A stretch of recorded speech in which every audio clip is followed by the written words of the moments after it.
This page is the front cover of 64Dream magazine, volume 29. It promotes itself as the Nintendo 64 Daikuki magazine, or Nintendo 64 Enthusiast magazine. The cover highlights several special features, including a Nintendo character calendar seal and a 1999 special on HAL Laboratory. It mentions two big appendixes, a strategy hint book and a poster and calendar. Featured games listed on the cover include Hey You, Pikachu, Banjo-Kazooie, Mario Party, Mario Golf 64, Super Smash Bros., F1 World Grand Prix 64, GameCube Powerful Pro Baseball 6, Pocket Soccer League, and Harlem Globetrotters. The cover art prominently features Mario and other Nintendo characters like Luigi, Wario, Peach, Yoshi, and Link. The magazine is priced at 490 yen and dated 1999, issue number 2. This page is an advertisement for the Nintendo 64 game One Guy Monsters, which translates to Please Monsters or Beg Monsters. It was unreleased outside of Japan. It is described as a 64 first, One-Ga-style evolution training game. The ad highlights that there are 500 types of monsters to raise. The text asks, can you raise monsters? The advertisement features images of the game's characters, including the player avatars Frey and Clara, and various monsters. It mentions that you can evolve monsters by feeding them different types of food and through adventure experience. It also details that monsters have special moves. The ad promotes battles with friends who have also raised monsters, stating that winning battles allows you to acquire monsters, and you can also trade monsters with friends, increasing the enjoyment. The release date is stated as April 99, with a price of 6,980 yen. This page showcases the Nintendo 64 game 64 Ozumo 2, a sumo wrestling title that was released only in Japan. It highlights that this sequel is even more interesting, and not just about becoming a Yokozuna, emphasizing upgraded original wrestlers, special moves, and events. The game features a create-a-wrestler mode, where you combine appearance and personality to train your own sumo wrestler and battle against friends' creations. It boasts a 5-year story mode, where you aim to become the strongest Yokozuna, along with 77 different techniques and 50 finishing moves to master. The page also mentions both versus and story modes, with screenshots and details that in versus mode you can use throws and push-outs and many special rarely seen sumo moves, and in story mode you clear events to aim for Yokozuna and encounter rivals and heroines. It is advertised at a price of 6,980 yen, excluding tax, and was scheduled for release in March 1999. The game aims to be enjoyable for everyone from children to adults. This page is an advertisement for the Nintendo 64 game Mezase Resort 064 by Taito, which translates to Aim Resort King 64. The ad highlights the game's resort management theme, where players become presidents of resort companies and compete on a board game style map. It mentions features like 4-player versus mode, a tournament mode for single players, and 7 different map types, including Nantu Town, Ice Town, and Variety Town, all presented in 3Ds. The game boasts 15 playable characters and was set to release on December 24th at a price of 6,800 yen. This title was exclusive to Japan and was not released internationally. The next page is an advertisement for the Nintendo 64 game 64 Donkey Kong 64. It encourages players to experience a large resort for 6,800 yen. The ad features characters from the game like Donkey Kong, a monkey, and a girl pushing a large die. It also shows in-game locations such as El Dorado Hotel and Cafe. At the bottom of the page, there are 2 small characters running away with a sign that reads, Chicken Below Hope.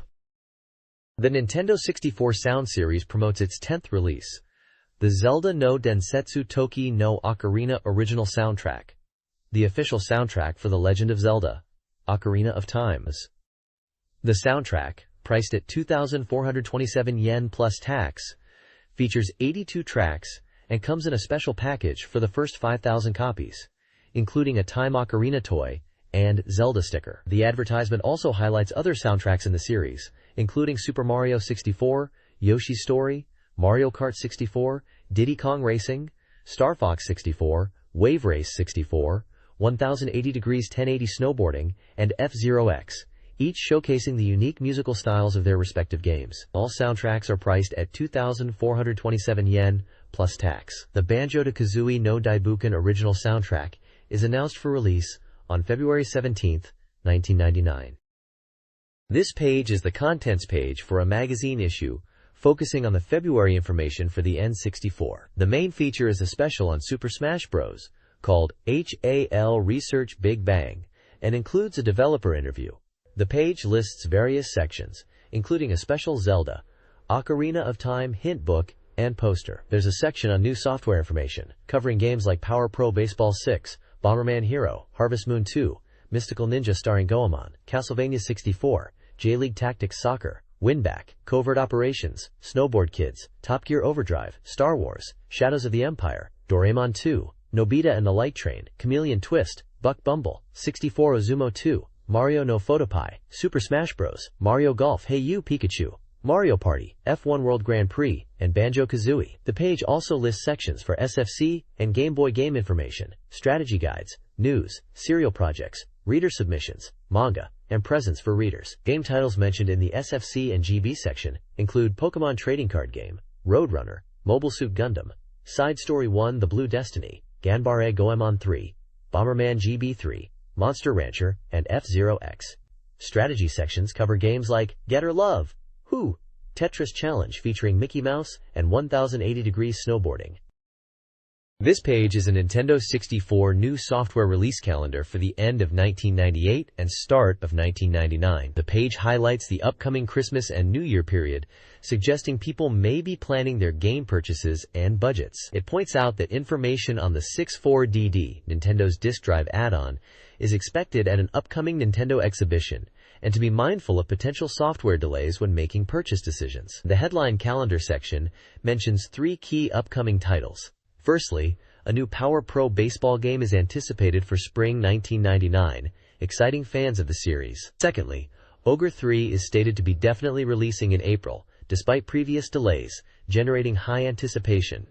Finally, Nintendo's first major release for 1999 is confirmed to be Smash Bros., which will be a key title for the year, with a total of 7 Nintendo titles planned. The page also showcases a range of games with screenshots and release dates. Titles featured include Buck Bumble, King Hill 64, Extreme Snowboarding, likely Extreme G internationally, Mario Party, the Japanese chess game AI Shogi 3, F1 World Grand Prix, the Japan exclusive Dero Dero Debeso, the Japan exclusive board game Bakusho Jinsei 64 Mezase, Resort O, Chameleon Twist 2, Snowspeeder, the Japan-exclusive wrestling game Shin Nippon Pro Wrestling 2-Con Road 2, The Next Generation, similar to WCW vs. NWO World Tour in the West, and J-League Tactics Soccer. These games have release dates ranging from December 18th to January 26th, with prices listed in Japanese yen. This page showcases the Doki Doki Dream Ranking Top 20. Which is a reader-voted anticipation ranking for upcoming N64 games. At number 1 is Ogre Battle 3, Person of Lordly Caliber, described as a Quest SLG game slated for spring 1999 release. Number 2 is Mother 3, Earthbound 64 in the US, a Nintendo RPG marked as unreleased. Third place is Pocket Pikachu, a Nintendo etc. game already released. Other games in the top 10 include Bokuju Monogatari 2, Harvest Moon 64, Shinseki Evangelion, Ganbare Goemon, Dero Dero Dushu Obake Tenkomori, Mystical Ninja starring Goemon, Banjo-Kazooie no Daibuken, Banjo-Kazooie, Winback, Super Mario 642 tentative title, and Pokemon Stadium 2 tentative title. The page also features a top 10 selling N64 software chart. The Legend of Zelda Ocarina of Time is at number 1, followed by Pokemon Stadium, Banjo-Kazooie, Nushitsuri 64, Legend of the River King 64, Super Mario 64 Shindu Pack Taiyu, Super Mario 64 Rumble Pack version, Mario Kart 64, GoldenEye 007, City Tour Grand Prix, Zen Nippon GT Senshuken, F-Zero X, and Magical Tetris Challenge featuring Mickey. The text highlights Zelda's continued dominance in sales, even after 22 months since release, noting its impressive sales volume. It also mentions Banjo-Kazooie's strong sales and popularity, suggesting many purchased it alongside the console itself. This page is from a Japanese gaming magazine and presents several top game rankings related to Nintendo 64 software and hardware. The top left section shows a reader poll of the top 30 games to buy for year-end and New Year, listing games like The Legend of Zelda, Ocarina of Time at number 1, Ganbare Goemon, Dero Dero Dushu, Obake Tenkomori, Banjo-Kazooie, Ogre Battle 64, Person of Lordly Caliber, and Pikachu Genki Deishu. The top right lists the domestic Nintendo software top 5 shipments, with Mario Kart 64 at number 1, followed by Super Mario 64, Pokémon Stadium, Yoshi's Story, and Diddy Kong Racing. Below that is the overseas and domestic software top 5 shipments, with Super Mario 64 at the top, then GoldenEye 007, Mario Kart 64, Diddy Kong Racing, and Star Fox 64. Finally, there's a Music is Also Good Game Top 20 ranking, with Super Mario 64 again at number 1, followed by F-Zero X, Yoshi's Story, Star Fox 64, and GoldenEye 007. At the bottom left, pie charts illustrate the breakdown of desired game consoles and software by type, showing that N64 is the most sought-after platform at this time. This page is a preview for GameCube Powerful Pro Yaku 6, a baseball game for the N64 and Game Boy Color. It's highlighted as the 97 final version plus latest data, suggesting it includes updated player stats and information. The game boasts improvements like increasing the number of bench players available to 3, which will impact strategy in longer series. Another new feature is injuries during games, adding realism and the need for strategic player substitutions. The game also features real-life stadiums, which are accurately depicted, promising a more immersive experience. Stadiums like Green Stadium Kobe, Meiji Jingu Stadium, Yokohama Stadium, Chiba Marine Stadium, Osaka Dome, Hiroshima Municipal Stadium, Nagoya Dome, Tokyo Dome, and Fukuoka Dome are all mentioned as being included in the game. This page is all about the new success mode in a baseball game, this time set in college. It's called the College Student Edition, and it seems like they've added a bunch of new things to the mode. The focus is on love, baseball, and even part-time jobs. You're part of the powerful university baseball team, aiming to compete in the Metropolitan University League. A big new feature this time around is money, which is actually quite important now. You earn cash through part-time jobs, and it seems like you'll need it for something important in the game. The screenshots show various parts of the success mode.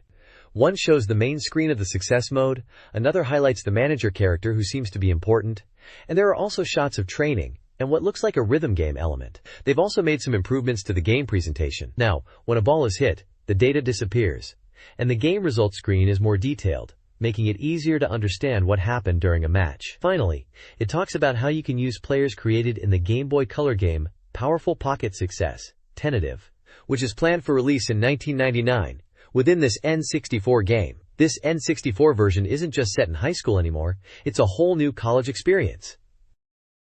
This page is a preview for the Game Boy Color game, Power Pro Pocket Success Story Gaiden, provisional title, part of the Power Pro, Powerful Pro Baseball series. It highlights the success mode as a key feature, where players nurture and train baseball players. The game seems to revolve around the storyline of revitalizing a rundown high school baseball team in a chaotic school environment. Screenshots depict gameplay scenes, including training sessions and event scenes with characters. The page emphasizes the depth of the success mode and mentions that while success mode is the main focus, versus play is also available, and data can be exchanged with friends. It also notes that future information about the game will be forthcoming. This page is all about the success mode in a baseball game, seemingly from the Power Pros series, though it's never explicitly named. It introduces a cast of characters you'll encounter, including Gaidu, described as a tough guy, Ikari, the nicer younger brother, Kameda, the typical dependable teammate, the returning Dr. Daijobu, Matsukura, a former teammate now rival, and a welcome teacher character. The page then delves into the training aspect of the success mode, with screenshots illustrating the training screens and the stats you need to manage, like stamina and injury risk. It also teases various event scenes, including romantic events with girls and encounters with rival schools. A notable feature highlighted is the cross-platform play, where players you train on the Game Boy or Game Boy Color versions can be transferred and used in the N64 version of Power Pros 6. This page is an advertisement for the game Bomberman 2 on the N64. It highlights the return of Bomberman in this new installment, released in April 1999 by Hudson Soft, described as an action game. The page proclaims, "Bomberman is back!" and mentions it is the newest title in the Bomber series, stating that everyone's friend Bomberman is causing a big ruckus again on the N64. A screenshot shows gameplay from Bomberman 2. The next page dives into Bomberman 64's sequel, highlighting the introduction of a new helper character named Pomu, enabling two-player simultaneous play in the story mode. This time, Bomberman isn't alone. Pomu joins the adventure and can be controlled by a second player. Pomu, hatched from an egg Bomberman found, can't use bombs directly, but can attack enemies with body slams and charge attacks. The page also emphasizes new types of bombs, with elemental attributes, like fire and earth, adding more strategic depth to the gameplay. Another notable change is the enemy life system. Enemies now have health bars, meaning they can withstand more than one bomb blast and require sustained attacks. The story mode is also getting a multi-ending system, with Bomberman's actions influencing the game's outcome. Finally, the article reassures players that despite the 3D stick being available, D-pad controls are still fully supported for those who prefer them. The story sets up a conflict with the BHB Black Hole Bang group, led by Rukafels, who is trying to gather elemental power. Bomberman and Pomu get caught up in this and must stop them. This page reveals new attribute bombs in Bomberman 64.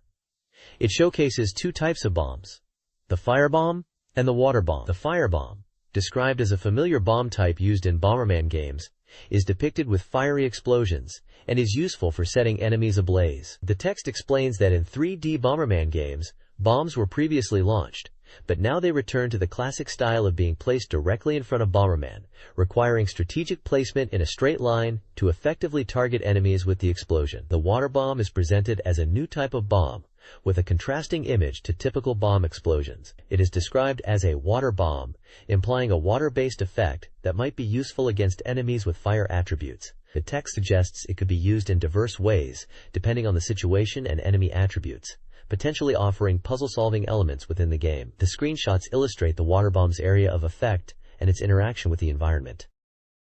This is a Q&A interview with the development team of Bakuban 2. Bomberman 2. The game builds on the Bomberman system, featuring item-based combat and puzzle elements, with a focus on accessibility and two-player gameplay. Players use bombs to defeat enemies, solve puzzles, and access new areas. Pomu, a helpful and immortal assistant, aids players. Power-up items, such as hearts, arm parts, bomb throwing, and leg parts, bomb kicking, are crucial for gameplay progression. The game uses a player-controllable viewpoint, similar to Bomberman Hero. Despite being in early development, the team aims for an April release, with improvements to be made. The development team includes Fujiwara, the creator of Bomberman, along with other key figures in development and public relations. This page from a Harvest Moon 64 feature, titled, "Tell Us Wada-san," is a Q&A with producer Wada Yasuhiro. The game, highly anticipated by fans, was delayed to February 1999, due to the development team striving to further enhance the game. The delay aims to address issues and improve the final product. The page provides game details. Title: Harvest Moon 64. Publisher: Packinsoft. Price: 6,800 yen. Memory size: 128 M. Genre: Simulation. Players: 1. And controller pack compatibility. Yasuhiro Wada, the producer since the Super Famicom era, assures players he and the team are working hard. The page concludes with a message asking for players' patience. This page answers a few questions related to the N64 game Harvest Moon 64. Firstly, it addresses why the game does not support the Rumble Pack, explaining that they tested it but found the vibration during tool use to be tiring, so they decided to omit it. Secondly, it clarifies the age range of babies in the game, stating there's no specific age limit set. Babies are born 60 days after the player indicates readiness, and their personality is shaped by the player's affection. They can be taken to various locations, and their personality changes with affection. Babies can also get sick and require care, but it's stated they won't die. But it is a serious matter. Thirdly, It answers a question about linking Harvest Moon 64 with Harvest Moon GB. It confirms that linking the two via the 64GB pack is not possible in this game, but they express interest in implementing such a feature if possible in the future, acknowledging player requests to bring animals from the Game Boy version to the N64 version. They mentioned technical difficulties, and that maybe it would be possible in later N64 titles. Finally, the bottom section showcases fan-submitted illustrations themed around farming and Harvest Moon, presented as an illustration exhibition room farm edition, including the artist's name and region for each artwork. This Q&A page for Harvest Moon 64 clarifies game mechanics and addresses player requests. There is only one ending in the game, though a separate ranking mode tracks farm performance. Insects can be caught, but cannot be kept as pets. Everyone's requests reveals player desires, including two-player mode, rejected due to single-player scope, animal sounds, transportation options, bikes and cars confirmed, house customization, and detailed scenery. The developers confirm that the game will include the natural scenery. The page also confirms that female characters from previous games, including Popuri, Ellie, Karen, Ran, and Mary, are related to the characters in Harvest Moon 64 and will appear in the game.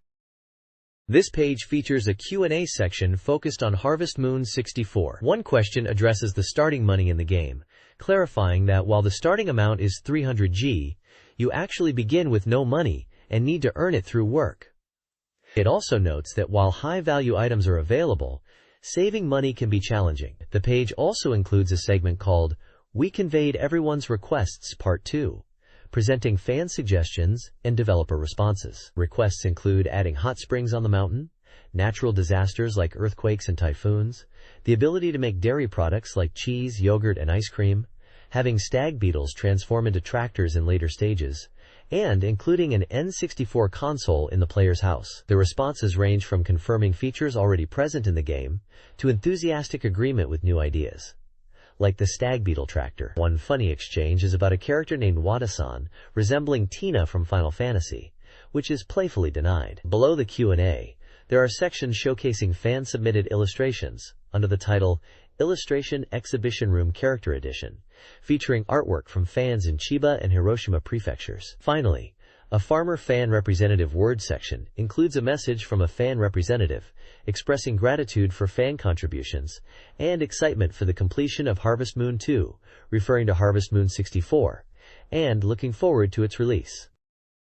This page introduces the N64 game called Bakushu Jinsei 64, Mezase Resort King, which translates to Laughing Life 64, Aim for the Resort King, a board game for 14 players. The game is about rolling dice to move around a board, acquiring properties, and building hotels to become the Resort King. The article details various gameplay aspects. It explains that players roll 2 dice to move, and landing on spaces allows purchasing properties. Combining adjacent properties is possible, and building hotels on these properties increases their value. The game also features a stock market element, where players can buy and sell stocks, influencing the game's economy. Screenshots illustrate gameplay moments, such as purchasing properties, building hotels, and interacting with the stock market. The page emphasizes strategic play involving property acquisition, hotel development, and stock market investments to achieve victory in this N64 board game. This page is focused on the Nintendo 64 game known as SimCity 64. In Japan, it is subtitled Hotel Road to Resort King, and it details how to become a Resort King by building hotels. The page shows that players can construct various facilities and aim to create a 5-star hotel. It highlights the variety of courses available, showcasing different themed maps like Tropical Town, Donut Town, Ice Town, Yamabiko Town, Fujiyama Town, Desert Town, and Beverly Town. The article also explains that the game offers 3 camera viewpoints: a sky view, a car view, and a direct view. Finally, it mentions using the Z button to check the minimap, which is useful for getting information about locations and who owns what in the game.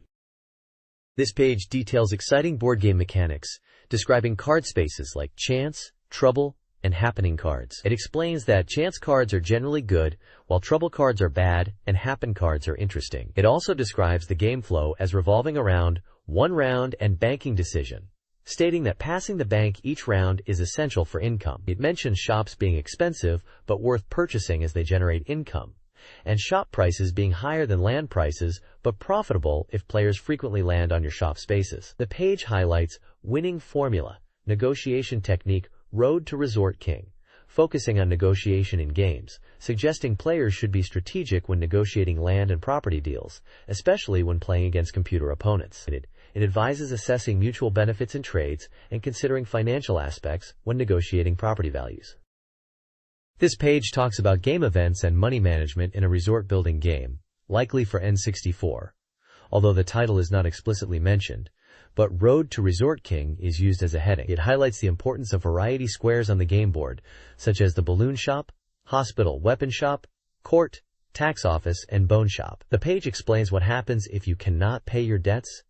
Your properties will be auctioned off. It also discusses game strategies, including how to forcefully buy land you desire and expanding your hotel to increase customer flow and revenue, emphasizing the power of money in the game to become the Resort King. The page uses screenshots from the game to illustrate the points being made.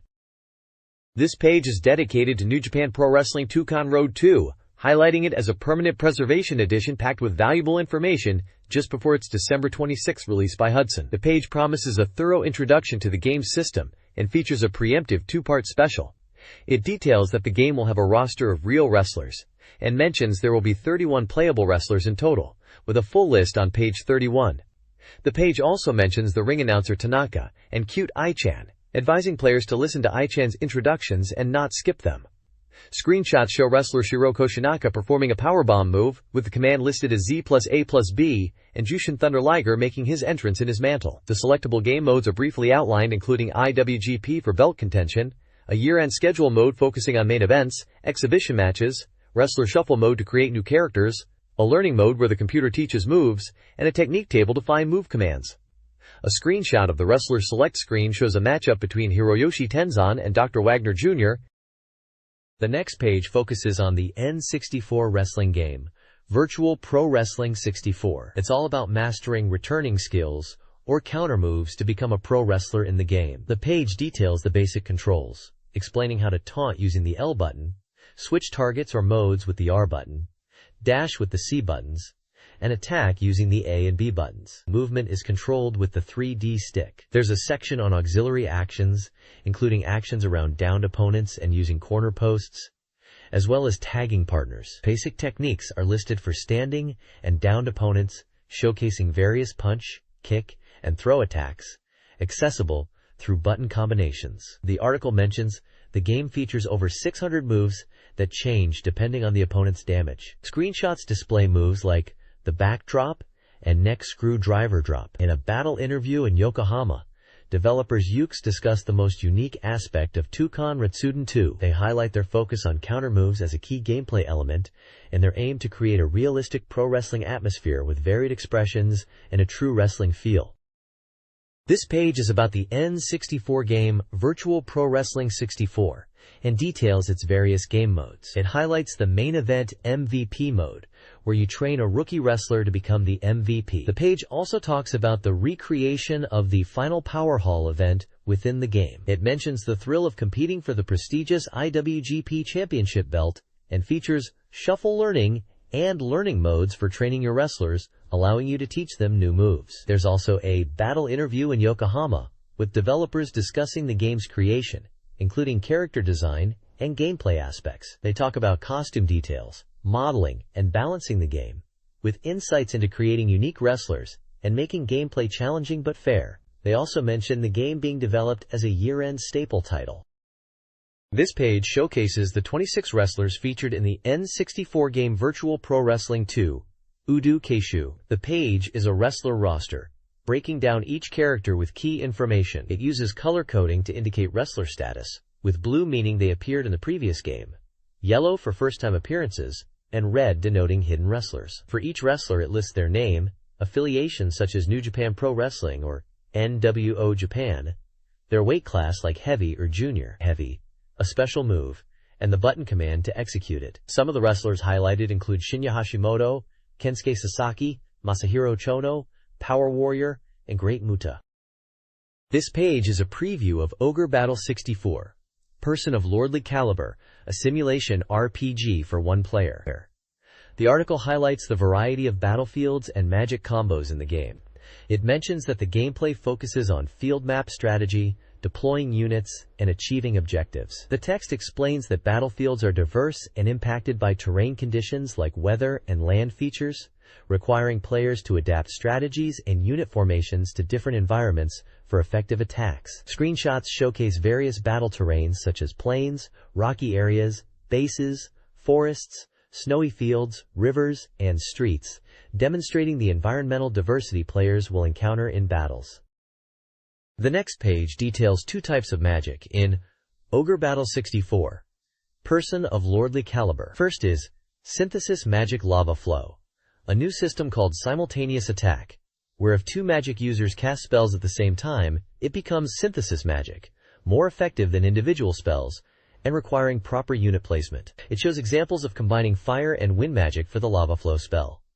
Secondly, it introduces Dragon Language Magic Meteor Strike. This is a special type of magic attribute, distinct from element and alignment magic, reminding players of Dragon Language Magic from Tactics Ogre. Meteor Strike is described as immensely powerful, summoning meteorites to strike enemies, dealing damage to a wide area and not just a single target. Finally, there's a comment from Quest representative producer Toshiaki Tokugawa regarding Ogre Battle 3 production, which is Ogre Battle 64. He apologizes for the release date change and explains the development target was autumn to year-end, but they want to make a game that satisfies users. He asks for a little more time for polishing and assures that it will be released in the spring of 1999. He hopes users will wait with anticipation rather than impatience for new information. The next page highlights Ganbare Goemon, Derodero Dushu Obake Tenkomori, known internationally as Mystical Ninja 2 starring Goemon. This page is focusing on the game's opening and ending themes. It mentions that there are 2 songs in total, emphasizing the exciting feeling they bring. The page reveals that Hirohobu Kageyama and Ichiro Mizuki are singing the theme songs. Apparently, Mizuki also sang the previous game's theme this time. Both the opening theme and the double impact theme are sung by them. The opening theme is described as very cool and anime-like. The opening movie's visuals are showcased, and it's mentioned that the dialogue in the opening is fully voiced. The Double Impact song is being released as a CD single on January 22nd, along with the game's soundtrack. There's also a small box with game information listing the title as Ganbare Goemon Derodero Dushu Obake Tenkomori, the publisher as Konami, and the release date as December 23rd. The price is listed as 7,800 yen estimated, the genre as action, and the player count as 12 players. Screenshots show gameplay and cutscenes, including scenes with Goemon and Ebisumaru. One screenshot caption mentions Ebisumaru's good comedic timing. This page is all about the N64 game Mystical Ninja starring Goemon, specifically focusing on the giant robot battles called Impact. It highlights that this time a new Karakuri mecha called Miss Impact is also featured, and 2-player cooperative play is possible. The page details some of Impact's moves. The G-Kick, which is effective at mid-range and for downing enemies to use the Enga Cannon, and the 100 Punch for close combat. There's also a guard and an A+B combination move. It then introduces 4 mid-bosses. Bismal Elegant, described as visually striking and weak to flower judgment attacks when transformed, advising to use the 100 Punch up close. Taisan Ba-4 is found in the ocean, and you should keep your distance and watch enemy positions. Fujin Raijin is a fast, unpredictable boss, so maintain distance and watch for left and right movements. Finally, Kabuki Final is described as the strongest mid-boss, dangerous at both long and mid-range, so focus on cooperative continuous attacks. The advice for defeating these bosses is to use flower judgments, punches, and the Enga Cannon, depending on the situation and distance. This page is a preview for the game Akumaju Dracula Mokushiroku Gaiden, known internationally as Castlevania, Legacy of Darkness. It focuses on introducing the key characters in the game. The article highlights that the game is a featured title this month and will delve into the personalities and roles of the characters. The page introduces 4 mysterious characters. Malice, described as a powerful young man who appears in the opening movie. Details about him are currently unknown. Vampire Hunter, a vampire hunter wielding a large cross on his back, implying he is a strong force against Dracula. Rosa, a mysterious and beautiful woman who appears before the protagonists Reinhardt and Schneider. She is said to be cultivating roses for Dracula. Renan, a man who sells items within Dracula's castle. It is hinted that he might be a demon himself, questioning whether he sold his soul to the devil. The page also includes game data, such as the publisher being Konami, the planned release in spring of 1999, and the genre being action for one player. Screenshots show in-game action and character interactions. This page introduces Carrie Fernandez from the N64 game Castlevania 64. Carrie is described as a 12-year-old girl with exorcist powers who is facing a cruel destiny and bravely challenges a demon castle alone. The page details two of Carrie's attacks: the energy ball, which gathers energy for a projectile attack, and ring smash, useful in close combat using rings of light.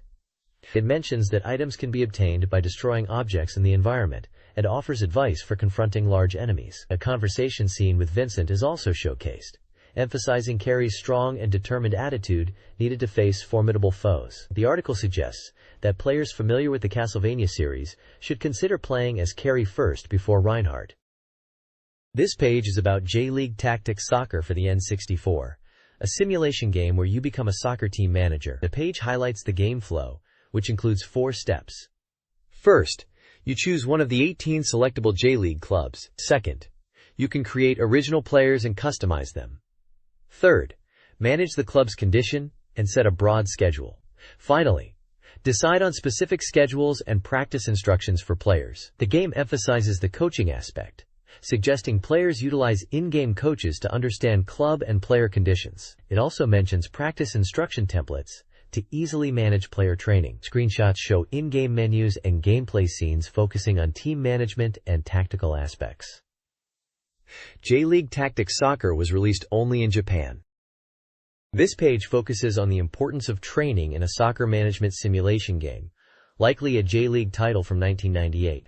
It highlights the 13 training icons available, such as pass, dribble, shoot, defense, muscle training, sprint, and recreation, emphasizing that training can be personalized for each player. The page also mentions an omakase, or automatic training menu handled by the CPU, and that training results are clearly displayed with feedback.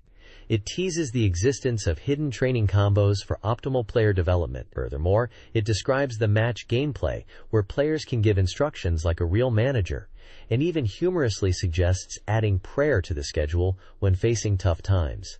Screenshots showcase in-game training and match scenarios.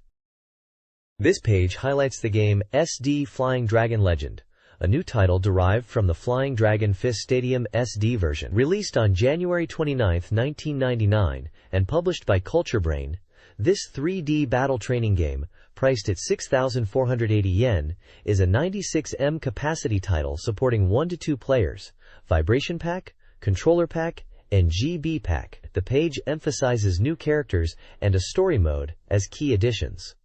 Screenshots showcase various characters like Demon Kabuki, Targun, Zhonglian, and Mongol Khan in action. A fight between Mugen Ryu and Eri is also depicted, with a note about Eri being stronger than she appears. The article mentions the game features Tooth Warrior characters and new characters transformations, aiming for a total of 40 playable characters. It notes that the story mode's starting point is Ryuhuhi's birthplace, a mysterious dragon cave, and the stadium battles are described as authentic.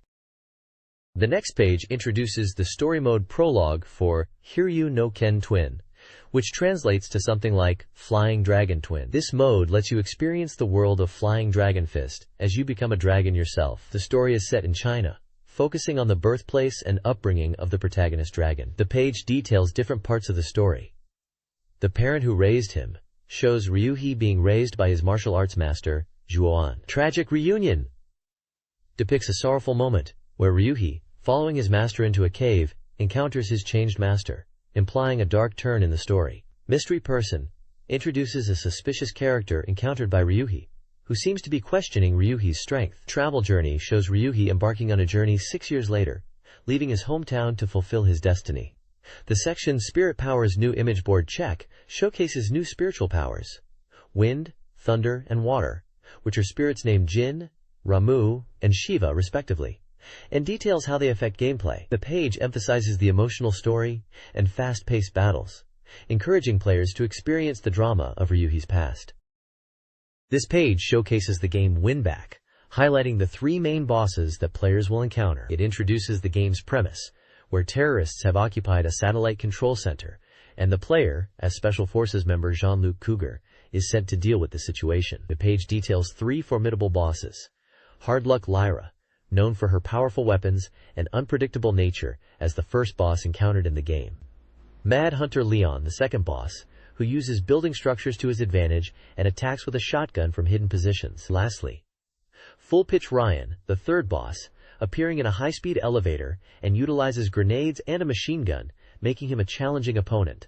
The page also includes game information such as the title Winback, publisher Koei, release date of February 26, 1999, price of 7,800 yen, 96 M of memory capacity, genre as 3D gun action, player count of 12, and notes that it supports vibration pack and controller pack. This page is all about the upcoming snowboarding game, Super Snowboard Kids, or Snowboard Kids 2 as it was known internationally. This action racing game for 1 to 4 players is highlighted as even more fun than the original. It's set for release on February 19, 1999. The page emphasizes what's new, calling it the super part of the game. It boasts a new story mode, courses that are not just snowy mountains but diverse and surprising, and even boss battles. 4-player battles are also a big focus, promising even more chaotic and enjoyable multiplayer races with new items. 6 characters are introduced: Slash Kamei, Nancy Nail, Tommy Percy, Linda Maltini, Jam Kuramundo, and Wendy Lane. Each has a short description detailing their personality and background. A new character is also teased, called Black Kosho, described as a mysterious boy who plans to conquer the world, starting with the village.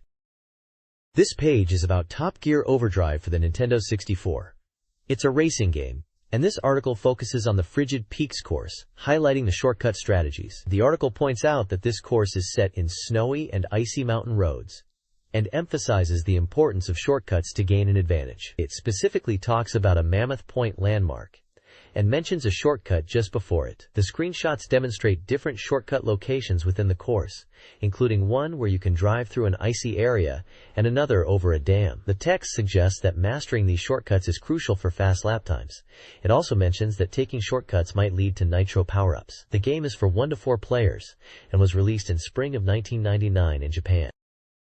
This page showcases the game Zool, Maju Tsukai Densetsu, which translates to Zool, Legend of the Magic Warrior. It's an RPG for the N64, where the release date is still to be determined, but anticipation is high. The game features full auto battles, meaning combat scenes progress automatically. Players can issue basic commands like attack, defend, support, and escape to their party members based on musical notes displayed on screen. Detailed commands or targeting specific enemies are not possible, with the AI handling the intricacies of battle.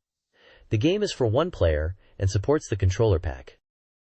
The next page introduces Snowspeeder, a winter sports snowboarding game for the N64 released on December 26, 1998 in Japan, and retailing for 6,800 yen. It highlights the ability to enhance your character's skills in championship mode by improving 3 key attributes: speed, cornering, and coolness. The page showcases screenshots of gameplay, menus for selecting stages and players, and customizing boards and wear to further improve character stats like speed, cornering, damage resistance, and acceleration. The game emphasizes character development and customization as core elements to enjoy both skiing and snowboarding. This page is about Doraemon 2, Nobita and the Temple of Light, for the Nintendo 64. The page is titled, which translates to How to Walk in Kristeka, and gives tips for playing the game. It mentions that Kristeka is a mysterious and beautiful world, but also dangerous. It advises players to be careful as time passes in the game and night approaches, and your stamina decreases. It suggests that the items Doraemon has will be important in relation to this.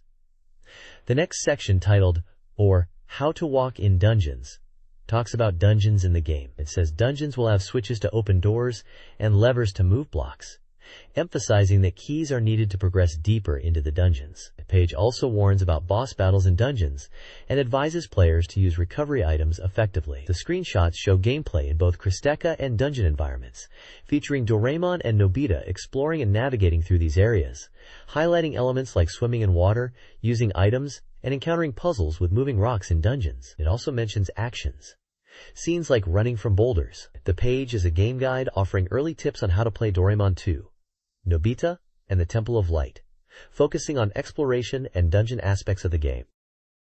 This page showcases Chameleon Twist 2, diving into the game's narrative and gameplay mechanics. The story kicks off with the chameleon characters being transported to another world, where they embark on an adventure to explore, collect coins, and show off their tongue skills. The page details the N64 controller layout and core controls, explaining the use of the Z trigger for parasol actions, the 3D stick for movement and tongue control, the B button to extend the tongue, and the A button for jumping. It highlights a range of special moves players can utilize, including quick movements, quick turns, high jumps, using a parasol, electric shock attacks, rotation attacks, a tongue guard, machine gun attacks, and the ability to stick to walls with their tongue. Screenshots provide glimpses of the gameplay, showcasing different environments, character models, and a dedicated training room area. It mentions that players can control characters other than Davy, suggesting different color variations for the chameleon characters are available.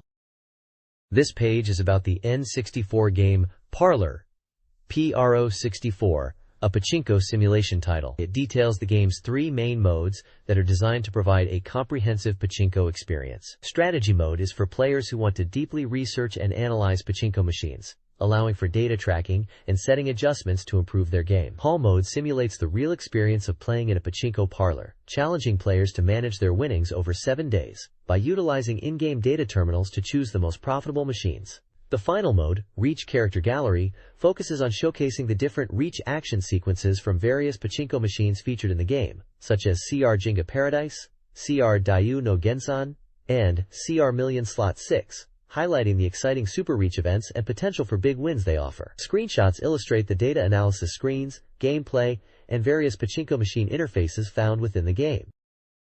This page is a game introduction for Buck Bumble, a 3D shooting action game for the Nintendo 64, slated for release on December 18th. It's priced at 6,880 yen and supports 1 to 2 players. The page details the game's controls, explaining how to move with the 3D stick, shoot with the Z trigger, use the C button unit for viewpoint switching and weapon selection, brake with the B button, and perform a stop and ascend action with A+B. It also explains the on-screen display, labeling indicators for equipped weapon, radar, score, health, remaining lives, and bonus points. The page introduces some of the weapons available in the early stages, such as the Stinger, plasma pistol, and flag cannon, emphasizing strategic weapon selection based on the situation. There's a quick word section highlighting the unique flying style of the game, comparing it to helicopter controls, and suggesting strategic aerial combat against enemies. The text encourages players to master the controls and unique flying mechanics to succeed in Buck Bumble. This page is focused on 2 Nintendo 64 titles, One Guy Monster and 64 Uzumu 2. One Guy Monster is a monster-raising simulation game where you nurture monsters by feeding them ESA, or bait, which significantly impacts their attributes. Originally planned for a Christmas release, it was delayed and is now scheduled for April 9, 1999, priced at 6,980 yen. Screenshots illustrate the gameplay interface and interactions with monsters. A profile introduces the monster Kyodon, noting its spiky back and sleep schedule. 64. Uzumu 2 is a wrestling action game set for release on March 18, 1999, also priced at 6,980 yen. Now, the page highlights event scenes within the game, mentioning interactions with female characters, and that events occur at specific locations on the map. Screenshots depict sumo matches and in-game event scenes. The next page advertises Mario no Photopie for the Nintendo 64, a software that lets you easily make original postcards with a game-like feel. It highlights how you can use digital camera photos, various stamps, and pre-designed elements to create unique cards. It mentions that it's easy to use, even for beginners, to create personalized cards like postcards and name cards. The page details different play modes and options, suggesting a fun and accessible way to create custom cards on your N64 using smart media for saving data, and promotes additional content packs, such as character collections and illustration collections, featuring themes from games like Yoshi's Story and Bomberman. Bundles and accessories like smart media kits are also mentioned, providing extra storage for your creations. This page is a guide on how to create personalized digital cards or images using a photo editing tool, likely for the N64 console. The guide is presented in a step-by-step format, showing how to import images, crop photos, add characters like Mario and Toad, select frames, apply clip art, and finish with handwritten messages. It showcases examples of different card types that can be created, including Christmas cards, birthday cards, New Year's cards, message cards, and name card styles. There's a section called Teach Me PhotoPie 2, which explains that any digital camera compatible with EXIF ver 1.0, 1.1, 2.0, 2.1, and saving JPEG images can be used. It also provides information on where to print these creations, mentioning PhotoPie print service and Fujicolor FDI service outlets, detailing the pricing at 70 yen per sheet plus 1,000 yen processing fee for L-size prints, and mentioning postcard printing options are also available at a different rate. The section, I tried making various things, shows examples created by the editorial staff, detailing the themes and elements used in each card type, like using banana and wreath illustrations for Christmas cards and combining photos and digital camera text for promotional cards. It also mentions using pre-made templates for New Year's cards and combining pet photos with messages for personalized cards. This page is an advertisement for the Nintendo 64 game Magical Tetris Challenge featuring Mickey. It highlights the game as a cute, fun, and new kind of versus Tetris that everyone can get hooked on. The advert shows Mickey Mouse and friends playing Tetris and describes several gameplay modes such as Magical Attack, Counter, Magical Timer, Magical Gauge, and Pentris, which add unique elements to the Tetris gameplay. The game is priced at 6,800 yen and is compatible with the Vibration Pack. It's advertised as the first Nintendo 64 software from Capcom. This page is a special Nintendo All-Star Calendar sticker sheet, Volume 29. It features monthly calendar sections for $19.99, each showcasing different Nintendo 64 characters such as Banjo-Kazooie for January, Donkey Kong for February, Kirby for March, Yoshi and Link for April, Toad for May, Fox McCloud for June, Bowser for July, F-Zero X Vehicles for August, Mario for September, Boo for October, Luigi for November, and Pikachu for December. Below the calendar, there are stickers for controller packs and game cartridges, featuring various N64 games. These include Chameleon Twist 2, a wrestling game, The Next Generation, Fighting Cup, Snowspeeder, Buck Bumble, and King Hill 64 Extreme Snowboarding. The bottom section also has a Nintendo 64 logo sticker and stickers of anime-style female characters. This page is almost entirely blank, with only a very small amount of Japanese text visible on the extreme right edge of the page. It appears to be the very edge of the next page peeking through, and contains some vertically written text fragments. The text is too cut off to be fully deciphered in isolation, but it seems to be part of a sentence or paragraph that continues onto another page of the magazine. The 64Dream Entertainment Club, featuring Masi, Keisuke, Chizuru, Mochio, and Fukami, shares their winter thoughts and New Year's resolutions. Masi anticipates games despite a no games declaration. Keisuke wants to enjoy hot pot and avoid getting sick. Chizuru plans to visit Iceland, pondering the world's fate. Mochio craves ramen with green onions. Fukami aims to dance the zilba. The page includes a reader letter questioning the 64DD's release and RPGs. A new hardware release is also mentioned for $19.99. Readers are encouraged to submit illustrations and fun winter holiday stories to the club, promising high publication chances due to limited space. The magazine, now Highcast Press, will continue its Double Dream system in 1999. The next page is from the From Letters section of the magazine. A reader writes in asking what the next Zelda game will be, and the response speculates that it might be Mario RPG 2. A new corner is proposed, focused on writing Zelda melodies for the ocarina. There are sections titled Creator Image, which talks about the writer's impressions of the Zelda and Banjo games, noting Zelda as still amazing even after playing Banjo-Kazooie. There's a humorous story called Fridge Mystery, about a broken refrigerator. Finally, Rude Banana Consultation answers a reader's question about how to win fighting games without being called names, suggesting the point is to enjoy playing with friends. The page also features a Christmas illustration with Eevee and Leafeon. This page features an article titled, Thoughts on Game Article Regulations, discussing the rules and restrictions around game journalism, specifically focusing on revealing game information before release. It talks about the challenges faced by magazines in balancing the need to inform readers with manufacturers' information controls, mentioning concepts like information regulation and eternal regulation for secrets like final bosses. There's a Q&A section where someone asks if it's okay to take software home from the editorial department, to which Kongosen firmly replies that it's theft, highlighting the security measures in place for game software at the office. Also featured is a club activity report about the horse racing club, a section recommending Mateus Rosé wine for this month's alcohol, a portrait drawing, and a small blurb about Chizuru's chipmunk. Games mentioned in the article include Super Mario 64 and Mario Kart, with a best match game recommendation for Getter Love, a dating sim game.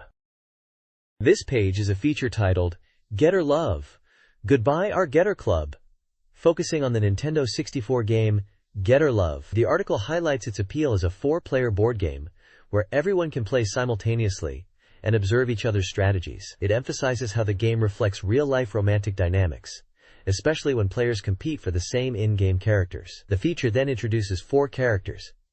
Getter numbers 0 to 3. Getter number 0, Shizuku, is likened for her delicate and innocent traits. Getter number 1, Ayumi Shirai, evokes strong emotions and is described as having a captivating smile, despite a hint of bitterness. Getter number 2, Hana Tsuduki, is praised for her cheerful Kansai personality and charming smile. Lastly, Getter number 3, Makoto Minagawa, is described as mysteriously appealing, quiet, and like a little devil girl, even though she is not the author's top choice. This page details the results of a character popularity poll for the dating sim game Getter Love. Amami Kiro secured the top spot for this month's voting, surpassing the previous leader. The page highlights Kiro as this month's number 1 and notes that this is the final round of voting for the overall popularity contest. The rankings for this month are listed as first place Kiro, followed by Hana, Mayumi, Natsuki, Ayumi, and Meifa in 6th place. However, in the cumulative totals, Minagawa Makoto is still leading overall. Looking ahead, the next issue will feature a new corner focused on The Legend of Zelda, Ocarina of Time, promising a hardcore and enthusiastic approach to discussing the game. This page is about GoldenEye 007 on the N64, featuring reader-submitted special gameplay modes. One mode is Biohazard style, where players are divided into zombies and humans, with modified HP. Zombies get increased HP and humans reduced. The facility stage is recommended, and players should only use biohazard-like weapons, with zombies being slow and doors requiring opening. Another mode is Escape the Guard's Eyes, set in stages with guard rooms. Unarmed players are confined initially, with roles of guards and support. Objective is escape. Police use pistols only, and criminals use shotguns. A flag battle mode involves team division, flag battles, passing flags to teammates, and starting in predetermined locations. Finally, Instant Deathmatch sets everyone's HP to minimum, sniper rifles only, resulting in instant kills and intense corner peeking. There's also a general suggestion to use rumble packs for all players to enhance the experience, and a blind play variant, where controller assignments are shuffled every 5 minutes to keep players guessing their character. The page includes a screenshot from GoldenEye 007 gameplay.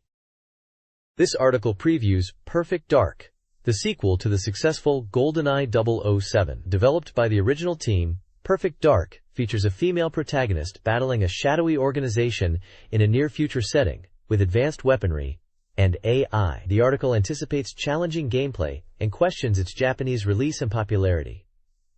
Reader feedback discusses Mario Kart 64 strategies and techniques. The Null Army expresses excitement for Perfect Dark, hoping for a similar feel to GoldenEye 007. Lastly, it introduces Postal, a controversial overseas game involving violent mayhem.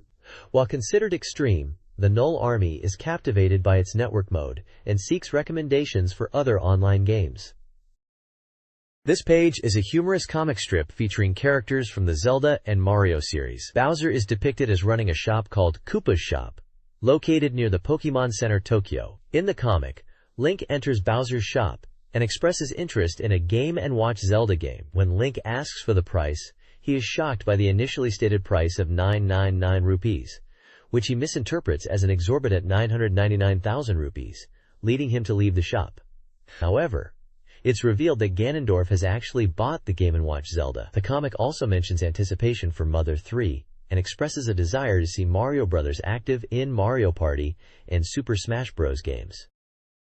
This page is an advertisement from Nintendo for their year-end sale. It highlights several Nintendo 64 games, including Mario Party, Super Smash Bros., F1 World Grand Prix, Pokemon Pikachu, Pikachu Genki, Dechu, and Banjo-Kazooie. The advert promotes a Nintendo special year-end sales event and expresses anticipation for exciting games in 1999. It encourages everyone to play together and have a good new year with Nintendo software specials that are currently on sale or planned for release.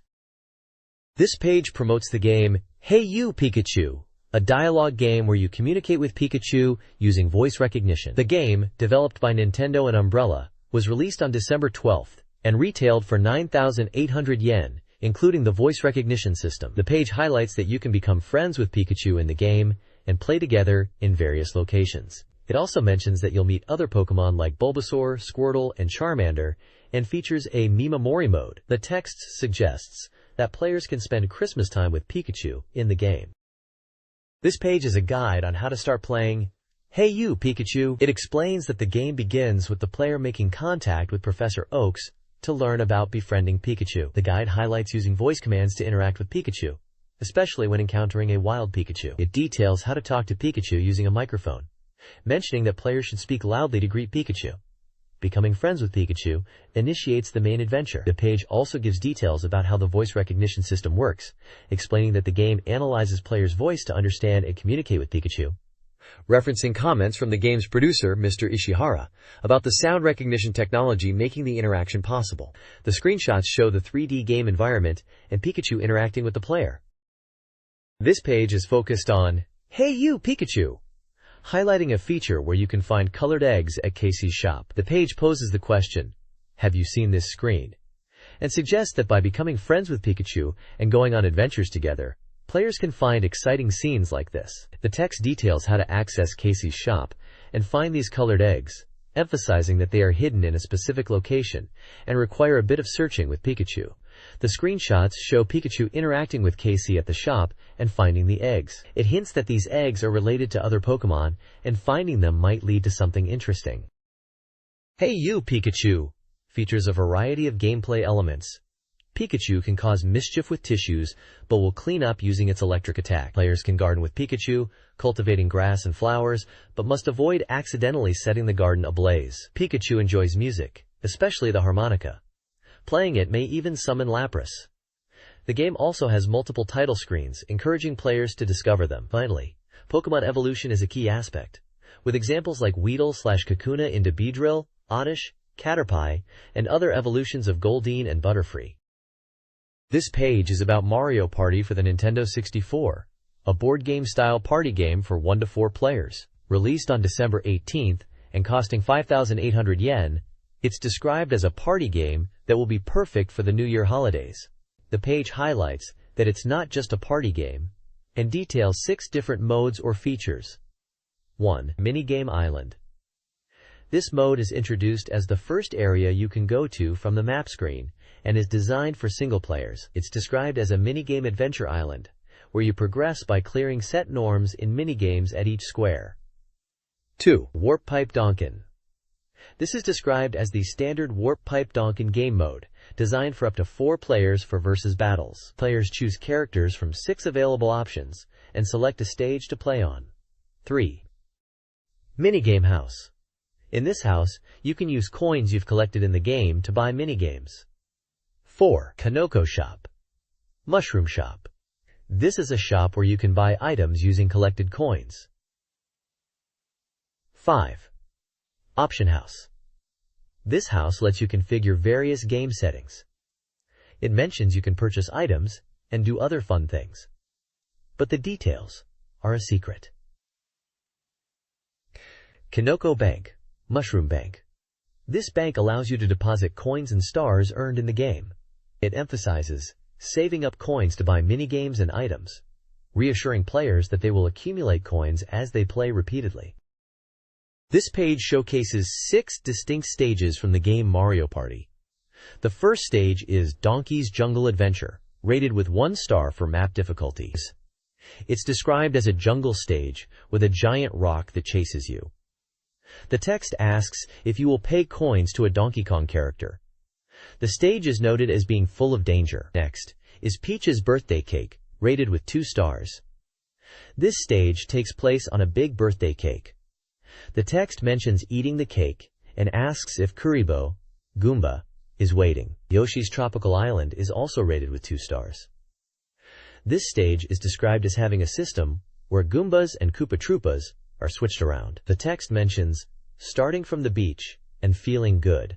Wario's Battle Canyon, again with 2 stars, is described as a large canyon stage where you move around in Dokkan pipes. The text questions where you will fly to. Mario's Rainbow Castle, with 3 stars difficulty, is set in a rainbow park above the clouds. The stage is described as having switching mechanisms and minigames. Finally, Luigi's Engine Room, with a 3-star difficulty rating, is described as the most difficult stage out of the 6. It features a complicated map with interconnected pipes, and the text questions what kind of mechanisms are in place. The next page showcases popular minigames from an N64 game, highlighting 8 of them. These include 10 Count Coin, where players collect coins that sum up to 10, Happy Flower, where constant movement is key to avoid falling, and Limbo Dance, which requires timed A button presses. Other minigames featured are Sumo Wrestling Mario, where players evade sharks then rush forward, Hammer Coin focused on hammering opponents before collecting coins, Mario Boat, emphasizing teamwork as being alone means death, Kinoko Ichiban Nori, Mushroom Top Riding, where players jump when the music stops using the B button, and Mukade Go, Go, Centipede Go, Go, which benefits from verbally timing left and right movements. The page also offers winning tips, suggesting cooperation in team games, especially in Teresa's Haunted House, and prioritizing attacking opponents first in competitive minigames, such as using hip drops in hip drop battles. This page introduces F1 World Grand Prix for the N64, highlighting its beginner-friendly design and in-depth gameplay. The game is described as the first authentic F1 racing experience on the console, even enjoyable for those new to F1. Beginner assists such as Axle Assist and Brake Assist are explained to help players with acceleration and braking, making cornering easier. The page then details the Grand Prix mode, where players can participate in the 1997 season, select a driver, and compete for the World Championship. For advanced players, a damage option is suggested to increase the challenge. Finally, Challenge Mode is introduced, featuring 3 scenarios: Offense, Defense, and Trouble. Offense challenges players to gain positions within a set number of laps. Defense tasks players with maintaining a lead over Mika Hakkinen.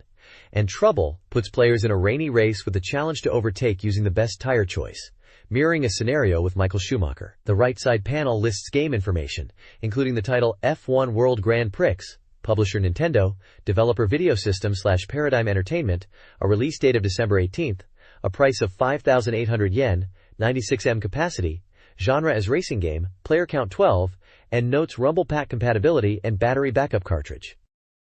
The next page showcases Banjo-Kazooie, specifically focusing on Gruntilda's lair. It presents a map-style guide to this area of the game, visually outlining the different sections and paths. We can see screenshots highlighting locations like the entrance to Freezy Peak, Kachikochi Namori Iriguchi, Mad Monster Mansion entrance, Mad Knight Mansion Iriguchi, Rusty Bucket Bay entrance, Sabi Sabi Minato Iriguchi, and Mad Monster Mansion Puzzle, Mad Knight Mansion Puzzle, as well as areas related to water level switches.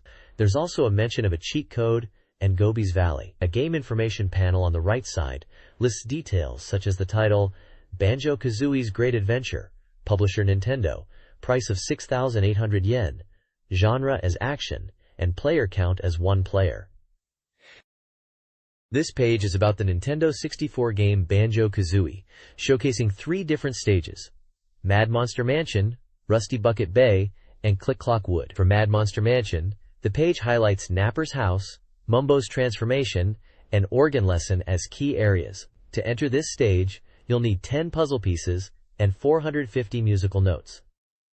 Item data for this stage includes blue eggs, feathers, gold feathers, and honeycomb pieces in varying quantities. The description sets the scene in a spooky mansion with a maze and church, mentioning the use of pumpkin transformation to access outdoor areas. Rusty Bucket Bay features sections like Ignite the Boilers, Stop the Screw, and Defeat the Boss. Entering this stage requires 12 puzzle pieces and 450 musical notes. Item data is again provided for blue eggs, feathers, gold feathers, and honeycomb pieces.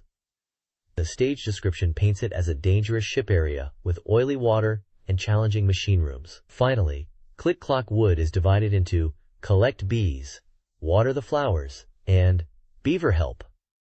Stage entry costs 15 puzzle pieces and 640 musical notes. Item data for this stage is also given. The description mentions this world being divided into 4 seasons, where you progress and solve puzzles while collecting items throughout the seasonal changes. This page is about the upcoming Nintendo 64 game, Super Smash Bros. It's described as a new kind of fighting action game, where the goal is to damage opponents and then blow them off the stage. The game features 8 all-star Nintendo characters including Mario, Kirby, Link, Samus, Fox, Pikachu, Yoshi, and Donkey Kong. It highlights that each character has their own stage. The game is set to be released on January 21, 1999, and will support 1 to 4 players. It's advertised as a popular action game from Nintendo that everyone is excited about. This page focuses on Super Smash Bros. For the Nintendo 64 and introduces the core gameplay mechanics. It explains that each character has unique attack styles and special moves. The goal is to inflict damage on opponents and knock them off the stage. Damage is shown as a percentage, and higher percentages mean characters are easier to launch. The page highlights the use of items found on stages to enhance attacks, and mentions the fun chaos of 4-player battles. It also specifically showcases Donkey Kong's powerful throwing techniques as a very effective offensive strategy. This page is all about the stages featured in the game. It highlights that there are 8 stages in total, each designed as a stage fitting for the represented characters. For example, Peach's Castle Sky is mentioned for Mario and Hyrule Castle for Link. The background music is also tailored to each character's theme, enhancing the atmosphere. 3 stages are specifically shown. Sector Z from Star Fox 64, where you can even fight on the Great Fox. Goldenrod City from Pokemon Stadium, which is Pikachu's stage. And Yoshi's Island from Yoshi's Story, which perfectly captures the game's atmosphere. There's a section hinting at bonus games, suggesting they are unlocked in some mysterious way, and are a feature to look forward to next month. Another section points out a screenshot with many Pikachus, some wearing hats. This is explained as being from same character battles, where hats are used to differentiate the characters visually. Finally, the page teases that next month's issue will introduce and detail each character's attack methods. This page is a preview for Mario Golf 64, a new sports game featuring Mario characters. It highlights that this game will be an easy-to-play and exhilarating golf experience. The game will feature Mario characters like Mario, Luigi, and Peach, each with their own abilities and styles. It mentions that the game is packed with content, featuring 6 super beautiful courses, with a total of 108 holes. The game size is 128 megabytes and supports 14 players. It also mentions that the release date is planned for 1999. This page is an advert for Mario Party on the Nintendo 64. It's promoting the game as a new sensation party game where popular characters have gathered for fun. The advert highlights that Mario, Luigi, and Donkey Kong are all competing in around 50 different types of minigames to become the superstar. There are screenshots showcasing some of these minigames, like Jurassic Pacoon, Get on Ball, Sparkling Time Odeon, Bowling Go, Go, and Give Me Crane. The game supports 1 to 4 players and is compatible with the Rumble Pack. It was released on December 18th, priced at 5,800 yen, excluding tax. Lesson 20 from Deathman's Gorilla also understands N64. N64 Classroom covers greetings, apologies, and reader questions. The author corrects a previous error about PS memory card size. The lesson explains the use of triangles in 3D game graphics, due to their simplicity in 3D calculations. Ragers. Readers ask about the benefits of expansion RAM, which allows for higher resolution graphics, and the N64's electricity consumption. The author calculates an hourly cost of approximately 38 sen. A screenshot from Star Fox 64 illustrates polygon usage. The current Deathman section notes the author also writes for other magazines, but primarily publishes game articles in 64Dream. This page delves into the topic of the Pokemon anime's popularity in America. It highlights how the anime is being well received and discusses some of the changes made for its English release. The article mentions that about 75% of Pokemon names have been changed for the American version, and gives examples of character name changes like Satoshi becoming Ash and Kasumi becoming Misty, alongside Professor Orchid, who is now Professor Oak. It also lists examples of Japanese episode titles and their English counterparts, such as the first episode, Pokemon, I Choose You. The article points out small differences between the Japanese and American versions of the animation, noting that Japanese text within the animation is often removed or replaced with English. It also mentions the Who's That Pokemon segment and praises the dubbed anime, noting that it's considered very well done by American anime fans and that video and DVD releases are planned for America. The article concludes by suggesting that watching these dubbed versions is a good way to study English. Screenshots on the page feature Jigglypuff and a silhouette of Snorlax with a question mark, suggesting the Who's That Pokemon game segment. This page from 64Dream magazine features a section called 64Dream Club, which is dedicated to player impressions of The Legend of Zelda: Ocarina of Time. The page highlights it's a massive 3-page feature. One player from Ibaraki Prefecture, James Alpha Alpha, describes the long wait for the game and the overwhelming feeling upon finally playing it. Another player from Shizuoka Prefecture, named Tail, focuses on the experience of riding Epona, Link's horse, and the incredible sense of freedom it provides within the game world. A third player from Osaka Prefecture, 64 Festival, initially felt lost in the game, but eventually became engrossed in the adventure, praising the game's depth and engaging qualities. The page also includes screenshots from The Legend of Zelda: Ocarina of Time, and a small side note expressing the simple joy of spending a whole day just wandering through Hyrule Field in the game. This page reviews 4 Nintendo 64 games. The Legend of Zelda: Ocarina of Time receives high praise for its graphics, sound, controls, immersive gameplay, and intuitive mechanics like Navi support and Z-Trigger. Magical Tetris Challenge 64 by Capcom is lauded. Getter Love is surprisingly enjoyable as a party game, comparable to GoldenEye 007 and F-Zero X, despite its misleading title. Finally, Pokemon Stadium showcases Nintendo's love for the franchise, particularly through detailed 3D Pokemon models, the Pokédex, and engaging battles, emphasizing the game's craftsmanship.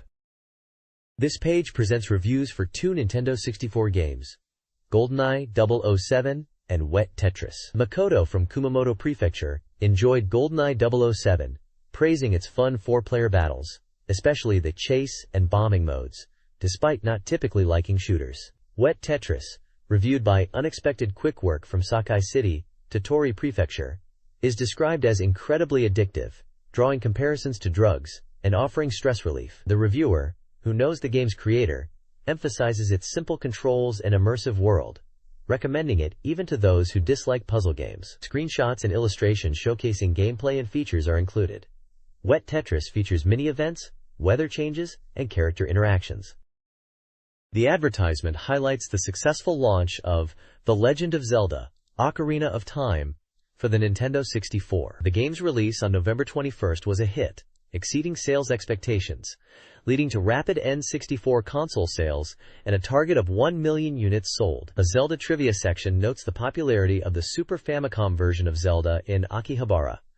The page also lists hardware prices. Additionally, the page recommends bargain software, including Zelda for the Famicom and Morita Shogi 64. Wave Race 64 is also highlighted as a bargain software title, with excellent graphics and gameplay. The page also features an advertisement for Dr. Rokuyan Odori Shopping Street, including a quote about Georgia Max Coffee from the Shopping Street chairman. This page recommends purchasing Mario Party and Pokemon Trading Card Game for the Game Boy Color, particularly highlighting Pokemon Trading Card Game. The main feature on the page is an announcement for a high-score contest for the N64 puzzle game, Wetris. The contest is divided into beginner, intermediate, and advanced categories, each with different prizes for the top players. To enter, players need to send a postcard containing their high score, the password displayed on the high score screen, and other personal details by the end of February. The page also explains where to find the password, which is located in the ranking section of the option menu in Wetris.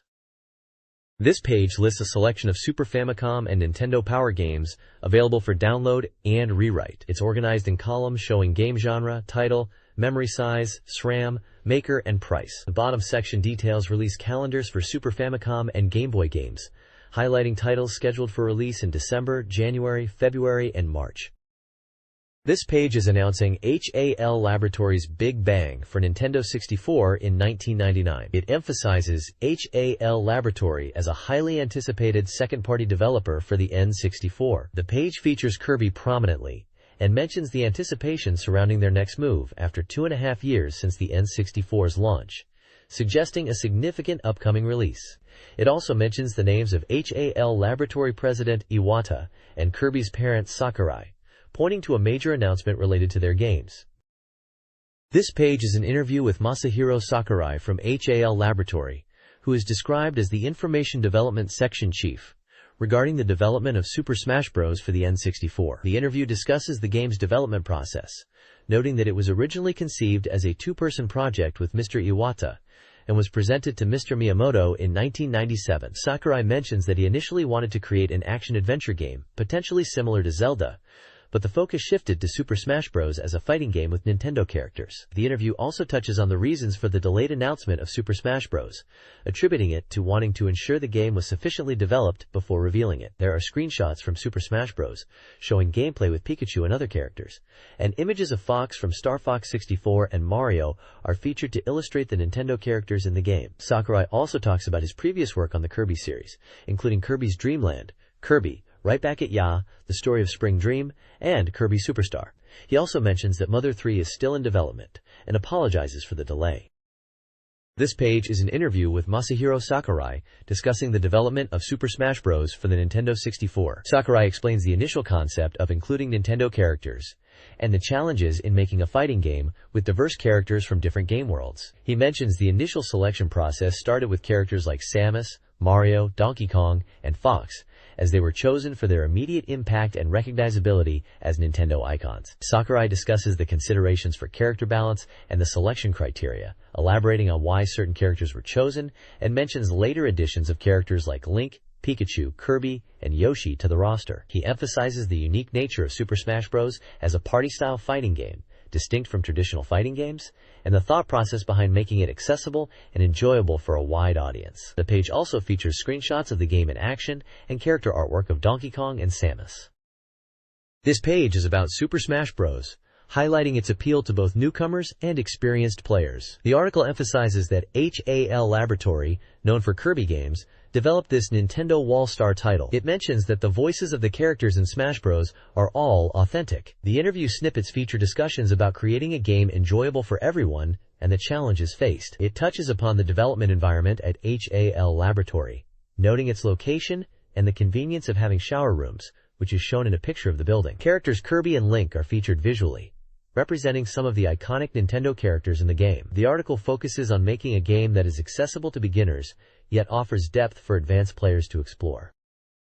The next page is an interview with Masahiro Sakurai and Iwata about the development of Smash Bros. Sakurai mentions the initial idea was to create a game where different Nintendo characters could appear together and fight, something that was considered impossible. The concept was inspired by Toy Story, with toys coming to life. Sakurai discusses the game's accessibility for beginners, noting it is simple to play, even if you only follow the stars on screen. He mentions that they wanted to make it enjoyable for both casual and hardcore players, with deep gameplay for those who want to master it. They also highlight the copy ability when Kirby transforms into Pikachu, and the cute expressions of the characters. Iwata talks about the number of combo techniques, and how they aimed to create a fighting game that wasn't too complex, but still offered depth for skilled players. He emphasizes that it's an action game, not just a typical fighting game, and they didn't want it to be seen solely as a hardcore fighting game. The interview also touches on the long title, Nintendo All-Star, Great Fray Smash Brothers, and the suggestion to shorten it to Smash Bros. Or Sumabura. The developers wanted a title that conveyed the game's unique and exciting concept. They also discussed the toy box setting for the characters to fight in. The page features screenshots of the game in action and character art of Pikachu, Kirby, and Yoshi. In a 1999 interview, Satoru Iwata of HAL Laboratory discussed the company's N64 game development. Despite initially aiming for 4 releases, HAL hadn't released any N64 titles due to involvement in games like GoldenEye 007 and Super Smash Bros. The interview primarily focused on Mother 3, a highly anticipated RPG, significantly delayed. Iwata confirmed its development, attributing the delays to its large scope and project management challenges. Despite Mr. Itoi having finished the scenario and Mr. Hinoshita the music by 1997, Iwata addressed rumors of cancellation, emphasizing ongoing development and acknowledging the challenges of creating such a large game. The interview touched briefly on other potential software, but the focus was largely on Super Smash Bros.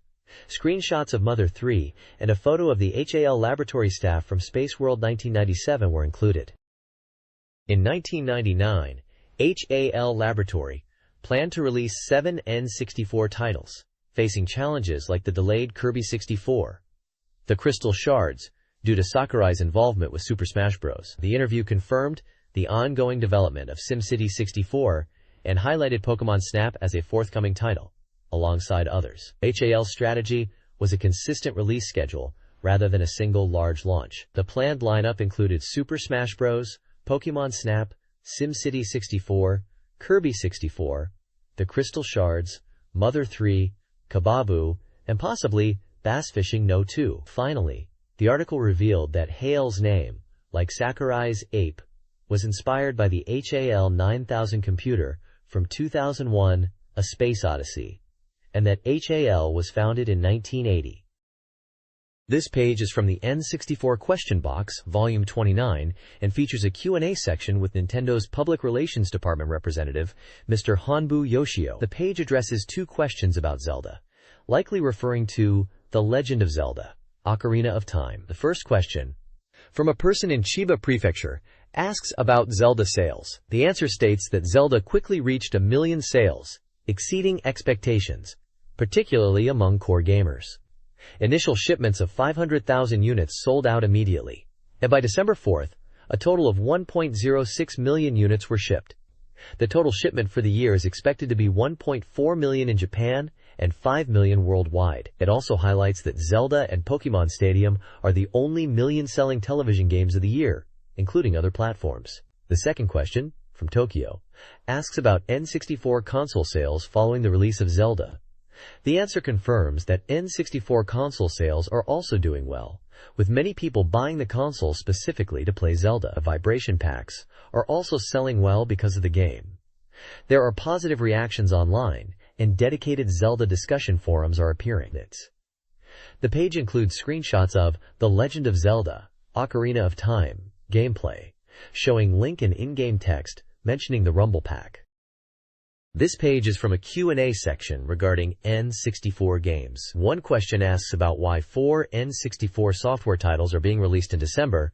The answer explains it's because the genres are clearly divided, including action, racing, board games and dialogue games, catering to different user groups, and being suitable for playing with family or alone. Another question asks about the first N64 software release of 1999, which is stated to be a fighting game, Nintendo All-Star Great Melee Smash Bros., known internationally as Super Smash Bros., scheduled for release on January 21st, priced at 5,800 yen.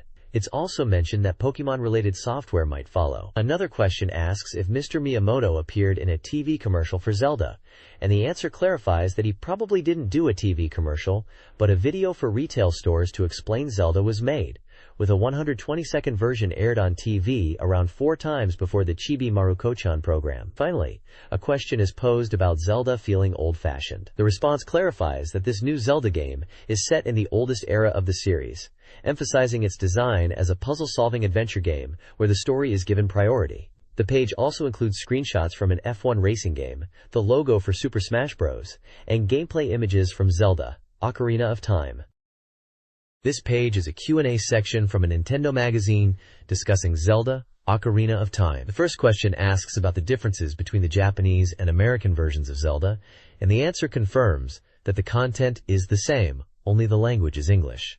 It highlights the release dates, noting Japan launched on November 21st and America on November 23rd, mentioning news coverage in Newsweek and Time, and Miyamoto's high sales expectations for Christmas. The second question is about whether Zelda CM actors receive software as presents.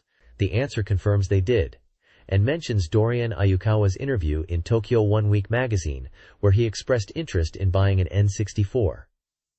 It also mentions that N64 consoles were gifted to CM actors and staff, including Dorian Ayukawa. The third question is about why Zelda merchandise isn't being released widely. The answer explains they are holding back on merchandise compared to something like Pokemon, prioritizing the game's story and world. It acknowledges that some merchandise, like figures, t-shirts, and calendars, are available in America, referencing an advertisement for Zelda 64 in High Gear merchandise, and expresses a desire for importers to bring these goods to Japan. This page features a question and answer section focused on Nintendo 64 games. In one question, a reader asks about a Zelda-related inquiry they made, and the response details a story about including a contact for questions related to Zelda within the game manual. It highlights that Zelda, Ocarina of Time, was a very challenging game, and Nintendo anticipated many player questions, even publishing strategy guides and hint books to support players, and setting up a phone line for inquiries. A cartoon of Link with speech bubbles and a Zelda strategy guide are also shown. Another question is about the Pikachu Genki Dechu commercial, and the response confirms it is airing on TV. It mentions that commercials for other games like Mario Party, F1, and Great Smash Bros., Super Smash Bros., are also in production or planned, with the Great Smash Bros. Commercial expected to air around the new year. Finally, a question about a Banjo sequel is answered, confirming that a sequel is planned. It mentions that players who completed Banjo-Kazooie and collected all items would know about the sequel title from the ending. The sequel is indeed in development at Rare and will be released in Japan. The response suggests it's a highly anticipated game, potentially even overshadowing Zelda in terms of fun, and encourages players to look forward to it. A character image from Banjo-Kazooie is also present. This page is a Q&A section from a magazine, answering questions from readers. The first question is about the official name for the voice recognition system in Hey You, Pikachu, and the answer confirms it is called VRS, which stands for Voice Recognition System. It explains that this system uses technology called ALTTOKER, developed by NEC, and this technology is also used in other electronics beyond games, like connecting phones. The second question asks about Mario Open Golf. The answer reveals that Mario Golf 64 is coming. It was developed overseas and is being released in Japan under the name Mario Golf 64. It's stated to be based on a prototype game called Golf Tentative and is expected to be released around spring of 1999. The final question is about the N64's sales figures. The answer states that domestic shipments in Japan are at 3.5 million units. Worldwide shipments, including Europe and other regions, are at 4.97 million units. Globally, the total N64 consoles shipped are around 20 million by September 1998. They anticipate sales to grow further after the release of Zelda, and the next sales figures announcement is expected at the end of March 1999. A screenshot of Pokémon Stadium is also shown, likely related to popular games at the time driving console sales. This page is a Q&A section addressing various questions about N64 in games. One question explains that game prices are not solely determined by ROM size, but also by development costs, complexity, and staff size, using F-Zero X and The Legend of Zelda: Ocarina of Time as examples. Another question asks about a sequel to Marvelous: Another Treasure Island, but the answer states there are no current plans as the development team was busy with Zelda: Ocarina of Time and are currently taking a break after working on the European version. Finally, another question discusses why demo versions for N64 were not distributed on ROM cartridges, explaining that ROM cartridges are expensive to produce compared to CD-ROMs, and mentions a demo campaign at Suteya rental stores where players could rent an N64 console and Zelda: Ocarina of Time. The page features screenshots from Super Mario 64 and The Legend of Zelda: Ocarina of Time, and the logo for Marvelous: Another Treasure Island. Nintendo's Q&A section reveals strong Game Boy Color sales, exceeding expectations globally, with 1 million units produced monthly and aiming for 5 million total. Pokémon games are also performing exceptionally well in America, breaking sales records and outperforming previous titles. The Wide Boy 64, a tool for Game Boy Color game development, is explained to be handmade and not for general sale, thus justifying its higher price. Finally, the Q&A confirms that The Legend of Zelda: Link's Awakening DX on Game Boy Color is a compelling experience, even for series veterans, thanks to improved graphics, new content, and features borrowed from Ocarina of Time. This page is a question and answer section focused on the N64. One question discusses the Game Boy Color's performance, confirming it is high performance with a color screen and even older Game Boy games appearing in color. It also mentions an infrared port and faster processing. Another question addresses 3D sickness, suggesting it's a matter of getting used to the N64 controller and recommending breaks during play, and even motion sickness remedies for severe cases. The final question looks forward to 1999, predicting it will be an even more exciting year for the N64, building on the momentum of The Legend of Zelda from 1998, and anticipates many hit games from third-party developers. The page also includes a call for readers to submit their N64-related questions, featuring Pikachu in the advertisement.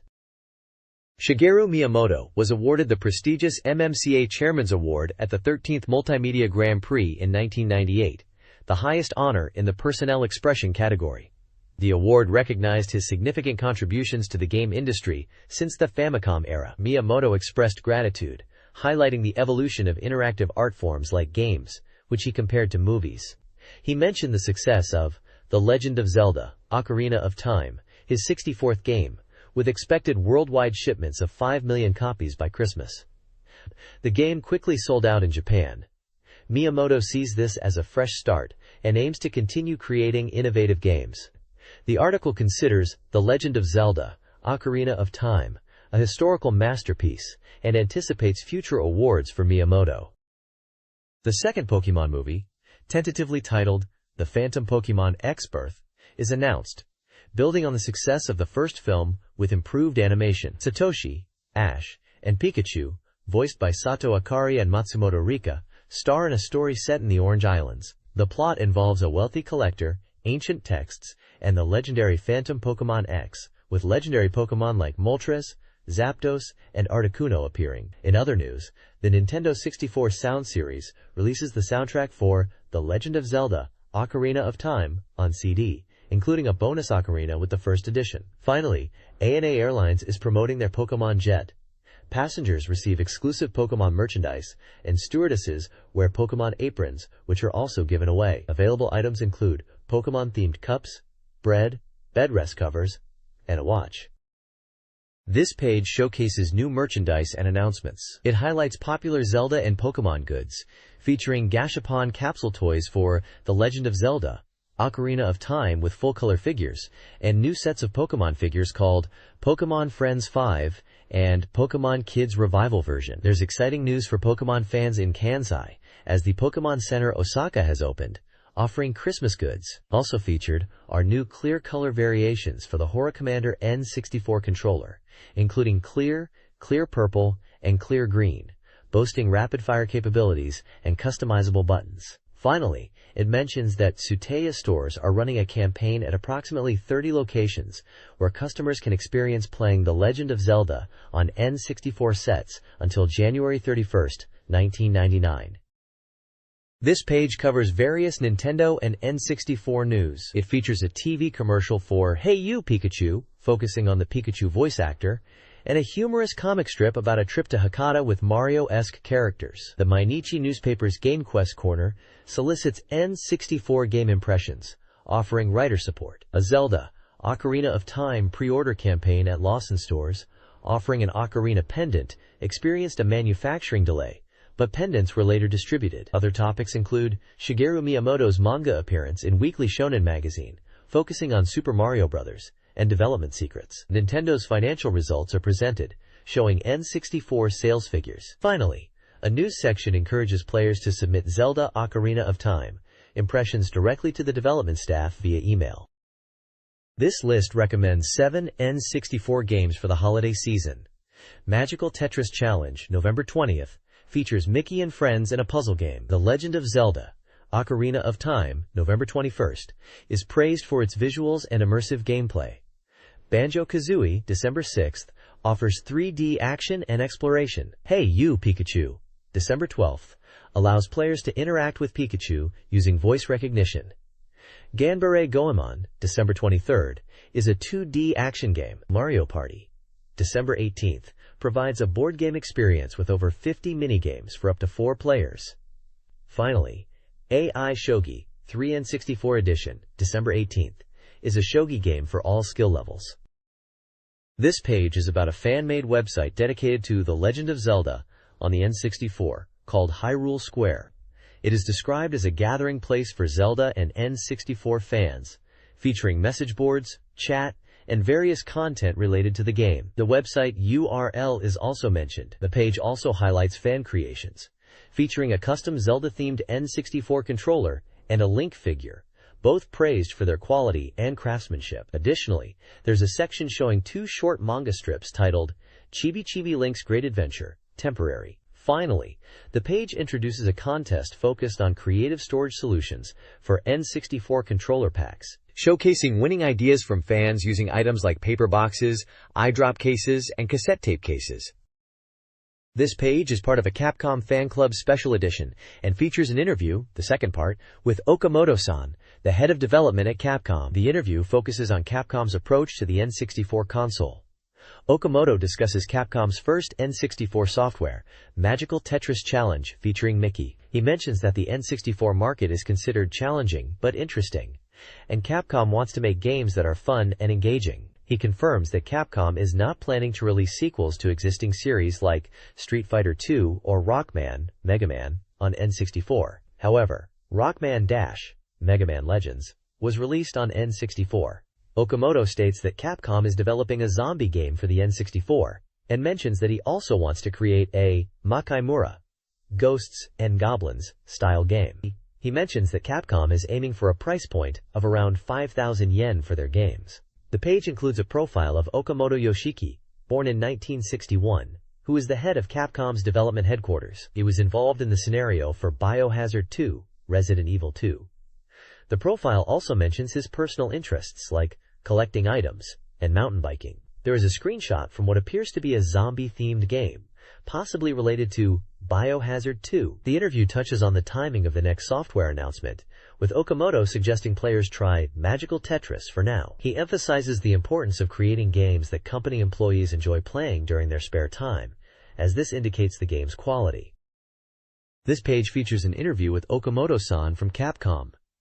The interview begins by recalling when Okamoto played Magical Tetris Blast at ECTS. The discussion moves to the idea of linking Game Boy and Nintendo 64, with Magical Tetris Blast being considered for this functionality, similar to a Pocket Station. Okamoto explains they haven't actively pursued this due to the massive success of Pokémon and Dragon Quest Monsters on Game Boy, and expresses interest in remaking classic games for Game Boy Color. A message from Nintendo's Miyamoto-san is included, where Miyamoto admired the background art in The Legend of Zelda, Ocarina of Time, and suggested Okamoto create a bio, likely Resident Evil, using similar techniques. The page also mentions calls Okamoto receives from nostalgic friends, often about Capcom games, including Resident Evil, where they ask for strategy guide tips. Okamoto mentions that he personally doesn't play Capcom games much due to his busy work schedule, even for Resident Evil, despite his involvement in the scenario. Finally, there's a giveaway of Okamoto-san illustrated goods, including a Resident Evil t-shirt and soundtrack CD. This page is an advertisement for the N64 party game Get or Love. The game, published by Hudson, was already on sale at the price of 6,800 yen and requires 96 MB of memory. It supports 1 to 4 players and is compatible with the Rumble Pack and Controller Pack. The page highlights that 1999 is the year of the rabbit, which is reflected in the bunny-themed characters featured in the artwork. The next page is a guide section called Get or Love, Love Technique Lecture, Practical Edition, which is for the N64 dating sim game Get or Love. The guide offers 5 tips on how to successfully navigate relationships within the game. The first tip, Treasure Human Relationships Anyway, advises players to prioritize relationships with friends from the start, as high initial love points are easier to maintain. The second tip, Utilize Gift Items, highlights the importance of using present items and card items. Giving girls presents they desire can double love points. Item locations are listed, such as Panda Department Store and Panda Park, with their respective item types and availability times, day, night, and days of the week. The third tip, Parameter management is important, emphasizes managing in-game parameters. Actions consume parameters, and insufficient parameters can hinder dates and reduce love points. The fourth tip, Don't overbook or underbook schedules.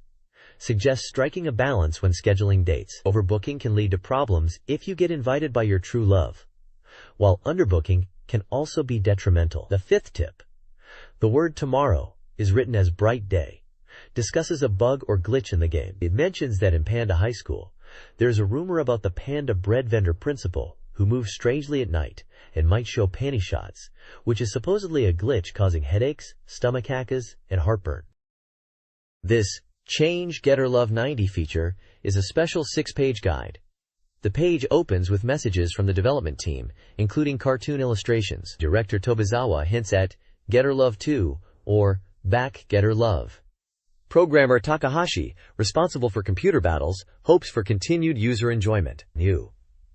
Nishino, also involved in battles, highlights reader enjoyment of the game. Scenario writer Takahashi reveals the game's working titles and origin stories for characters, joking about unrealized concepts. Sound designer Sakaue reflects on his role as Mob Character Group A and his happiness with the finished product. Kato, the character designer, seeks feedback on her character designs. The page concludes with a continuation indicator and artwork featuring characters in bunny suits. Quote, "This page showcases the Getter Love section from the magazine, highlighting reader submissions and promotional content. There's a reader's corner featuring fan art sent in by readers of the Getter Love section with a request for more submissions. It also details how to make a DIY trading card by cutting out a page and pasting it onto cardstock. The Getter Love department section contains a discussion about the trope of yellow characters in superhero teams, like in Curry, mentioning Sentai series and Kirinjar. It also promotes a CD release for Getter Love by Panda Love Unit, which is priced at 2,940 yen and will be released on December 18th. The CD includes songs and character voices from the game itself. Finally, there's event information for a Panda Love Unit Christmas concert scheduled for December 24th at the Tokyo/Meguro Citizens Center Hall. Entry is free with the February issue of the magazine. The next page is a guide for the game Weetrix. It's presented as a lecture series for beginner to advanced players aiming for high scores. The beginner section advises players to arrange the terrain effectively by dropping ups and focusing on surrounding the land's perimeter. It also introduces ducklings and how to make them appear by creating lakes. The intermediate to advanced section discusses strategies for dealing with earthquakes, suggesting players should concentrate ups in one place to mitigate earthquake damage, and aiming to improve scores by efficiently dropping ups to manage water levels. The final section, aiming for 3 million points, recommends using ups to create reiku or lakes, aiming to spawn ducklings, and mentions that the development staff at Imagineer achieved a score exceeding 3 million points, setting that as a target for players. The guide emphasizes that using up pieces strategically to create lakes and manage water effectively is key to high scores. This page introduces Magical Tetris Challenge featuring Mickey, a puzzle game for the N64. The page explains the basic rules of Tetris, and then delves into the unique features of this Disney-themed version. It details Ojiyama piece, or nuisance pieces, which are oddly shaped pieces sent to disrupt the player's game, and counter pieces used to send nuisance pieces back to the opponent. Rare Ojiyama piece are described as even more unusual pieces that are difficult to handle. The page also highlights the Fear of mark, which seems to indicate a dangerous situation when the stock of counterpieces is full, and magical gauge shortening, suggesting a feature that speeds up the game or the magical gauge. The game is a puzzle genre for 12 players, published by Capcom, and supports the vibration pack. It was priced at 6,800 yen and has a capacity of 128 M. The characters Mickey Mouse, Minnie Mouse, Donald Duck, and Goofy are featured in the screenshots, adding a Disney charm to the Tetris gameplay. The page mentions it's been about a month since release, and this issue introduces the super basics of Tetris. It encourages readers to learn the rules and play together.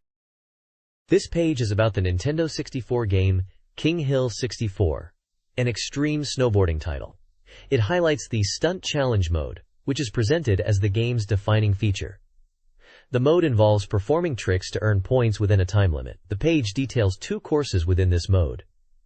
Big Jump, characterized by numerous jump points for trick opportunities, and Easy Slider, described as a simpler course good for accumulating points, especially at the start line where spin tricks are effective. The article advises players to strategically gather trick points across courses, as earned points carry over to the next course. It suggests that mastering tricks and strategic point accumulation are key to success in stunt challenge mode, and emphasizes that simply getting points isn't enough. Efficiency and calculated risk-taking are crucial for victory. The game was released in Japan only.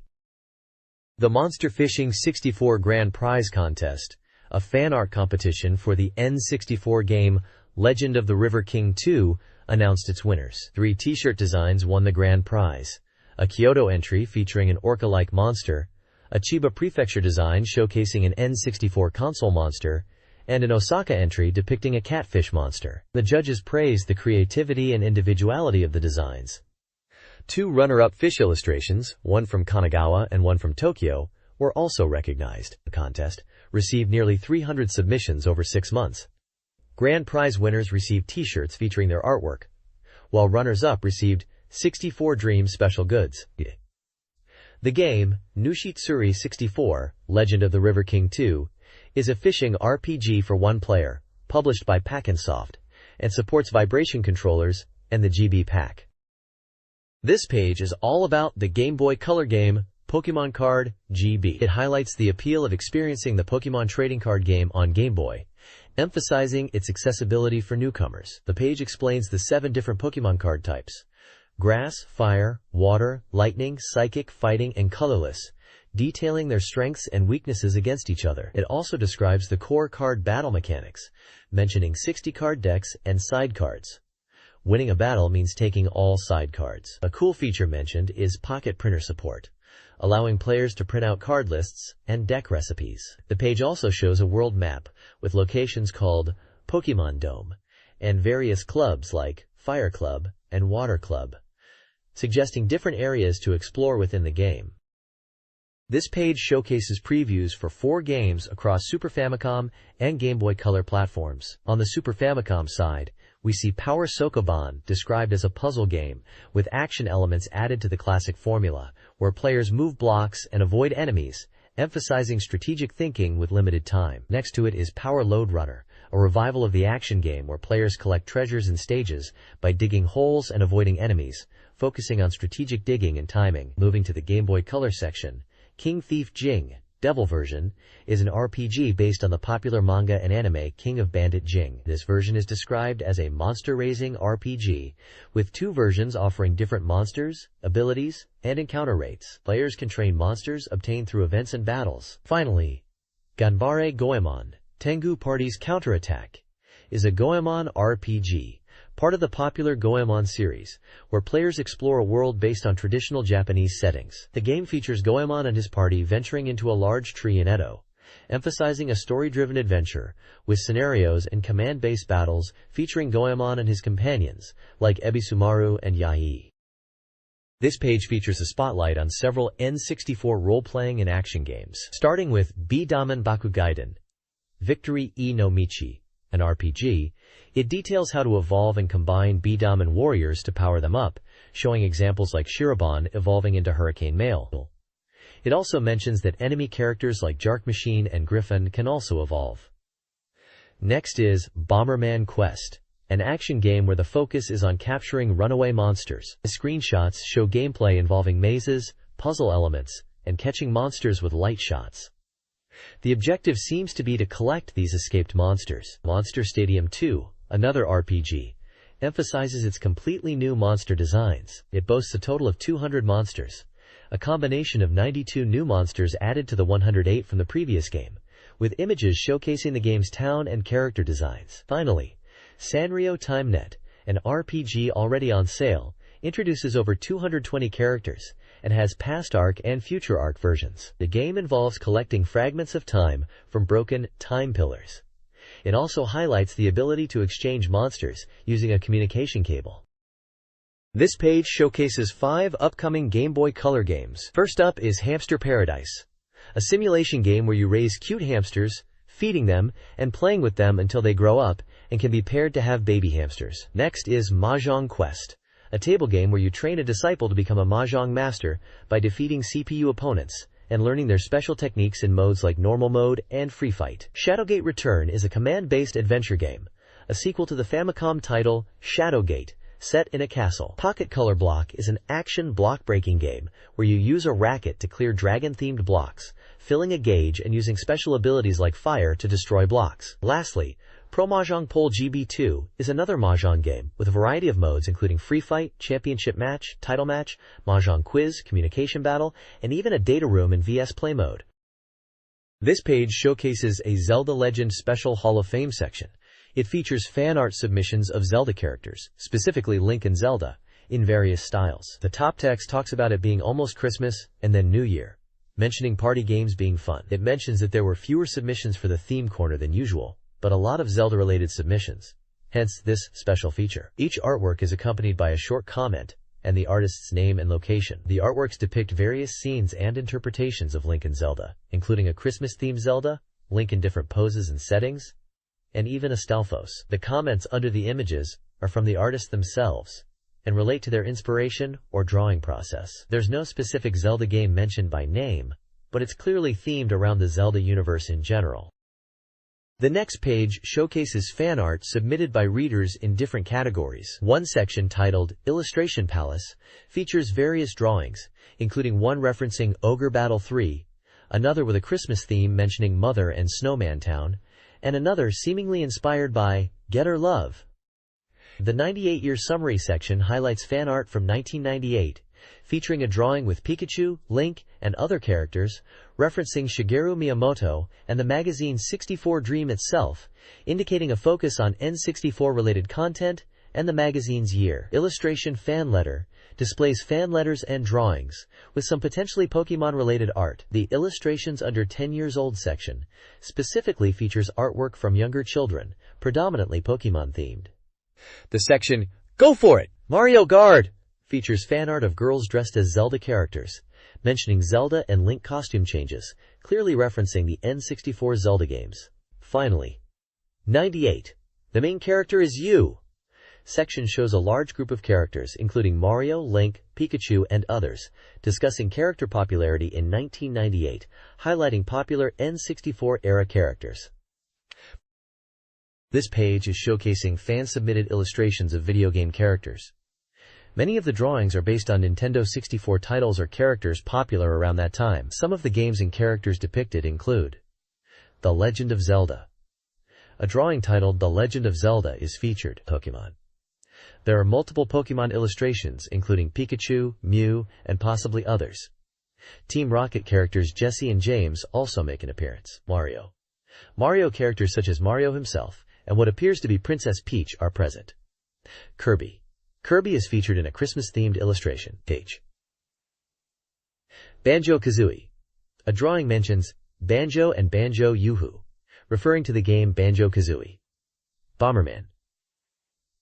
Bomberman is shown in one of the illustrations. Getter Robo. Getter Robo Love is mentioned alongside an illustration. Mystical Ninja starring Goemon. Ganbare Goemon. An illustration featuring Goemon is present. The text snippets accompanying each illustration seem to be comments from the submitters, mentioning things like favorite games, characters they like to draw, and holiday themes like Christmas. It appears to be a gallery of fan art celebrating various video game franchises of the era, with a strong Nintendo focus relevant to the 64Dream magazine audience.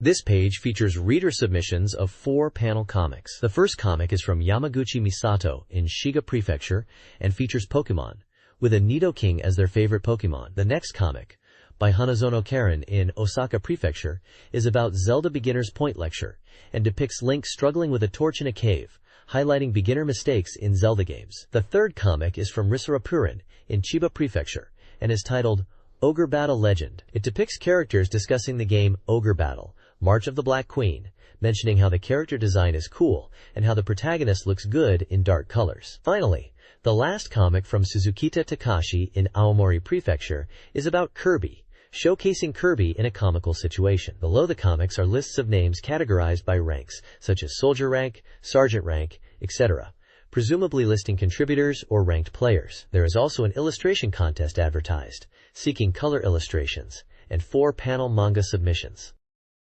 This page is focused on cheat codes for the N64 game F1 World Grand Prix. It reveals hidden element cheat codes for the game and explains how to unlock them. To activate the cheats, you need to go to the driver selection screen, choose Williams, and then enter the cheat code in the Name Edit section. After entering the cheat code, some might require you to then select Challenge Mode and choose File 4. The page details cheat codes for various in-game bonuses. The cheat code Vacation unlocks a bonus track, Chrome unlocks the silver car, Pyrite unlocks the gold car, and Pandora unlocks all scenarios in challenge mode. Additionally, the cheat code Credits activates a credit mode, and Museum unlocks a gallery mode where you can view the cars in more detail. It mentions that credit mode and museum mode are selectable from the title logo screen after inputting the cheat code. This page highlights gameplay tips and secrets for several N64 titles. For Get or Love, it mentions that completing the game and reaching a full Girl's Thoughts data state unlocks a special title screen as a reward. For The Legend of Zelda: Ocarina of Time, the page details how to catch the Hyrule Loach using a sinking lure set, and specifies locations in the fishing pond and increased catch rates during dusk, early morning, cloudy, and rainy weather. Regarding Weetrix, it explains how to unlock floor pattern customization by completing all practice lessons, opening up 24 different floor designs to choose from in the options menu. Finally, for Weetrix, it describes a hidden feature where selecting the Duck-chan icon in various game modes introduces unusual piece shapes like hearts and duck icons, in addition to the standard pieces, offering a unique gameplay experience. This page is showcasing some interesting dream techniques for The Legend of Zelda: Ocarina of Time. One trick shows you how to get a strange sun observation point by positioning adult Link's head inside a wall near Death Mountain and looking up with the cup button to see the sun from a low angle. Another tip reveals how to farm gold skulltulas in Kakariko Village by repeatedly entering and exiting the cursed house to respawn and defeat them. There's also a fun discovery where you can get a chicken to climb up Zora's River waterfall by throwing it towards the current as Child Link. The page explores experimenting with gossip stones, suggesting players try different attacks like bombs or Deku sticks to see their reactions. For musical players, there's a technique to enter demo scenes in Zelda's Lullaby by pressing the L trigger while playing the ocarina, allowing you to skip finishing the song, although they note it's tricky to control.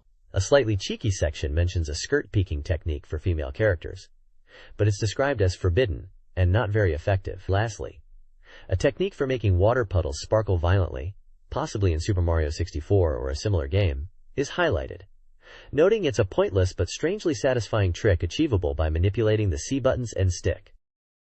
This page offers N64 game tips. 4. Get or Love. Use Z or R triggers to scroll through memory screenshots. In Banjo-Kazooie, Mumbo Jumbo's transformations can fail amusingly, and Conker from Conker's Bad Fur Day can be found in Rusty Bucket Bay. A Capcom game has hidden modes unlocked by entering down, right, left, and start on the D-pad after the Capcom logo, allowing access to Winning Streak, Survival, Sound, and Watch modes. Magical Tetris Challenge, featuring Mickey, lets Player 1 show a cleared lines graph on Player 2's screen by pressing A and B. Finally, the page solicits reader submissions for the magazine's Dream Technique section, offering prizes, with examples including Zelda-related tips like an electric shock technique and playing as an old man in a romance simulation mode after extended gameplay. A preview of N64 games releasing in 1999 highlights several RPG and action titles. RPGs include Mother 3, Super Mario RPG 2, LTL, already released in America, Zool, Legend of the Monster User, Hybrid Heaven, and Robot Pankatsu 64. Action games feature Nintendo All-Star, Great Melee Smash Bros., releasing January 21, 1999, Ultra Donkey Kong, and Conker 64 12 Tales. The page showcases the upcoming N64 game lineup. This page previews several upcoming N64 action games. Highlights include Kirby 64, The Crystal Shards, a party game due in 1999, Super Mario 642, a 64DD title featuring Luigi, and Winback, a gun action game with a February 1999 release. Other featured games include Ganbare Goemon, Dero Dushu, Obake Tenkomori, Castlevania 64, and Superman, Bomberman Hero, and Neon Genesis Evangelion are also previewed, with release dates in April and spring 1999 respectively. Further, Tonic Trouble, Rayman 2, The Great Escape, and Chameleon Twist 2 are mentioned, along with Last Legion UX, a Hudson robot combat game. This page highlights several upcoming Nintendo 64 games. Culture Brain is developing 2 fighting games. SD Flying Dragon's Legend, January 1999, with SD characters, and Flying Dragon's Fist Stadium Real version, winter release. Focusing on serious fighting, bottom-up sumo wrestling game, 64 Ozumo 2, March 1999, promises improved gameplay. Kemco's Shadowgate 64, provisional title, is an adventure game based on the popular series, with overseas interest. Hudson's Kindaichi Shonen no Jikenbo, provisional title, is an adventure game based on a manga.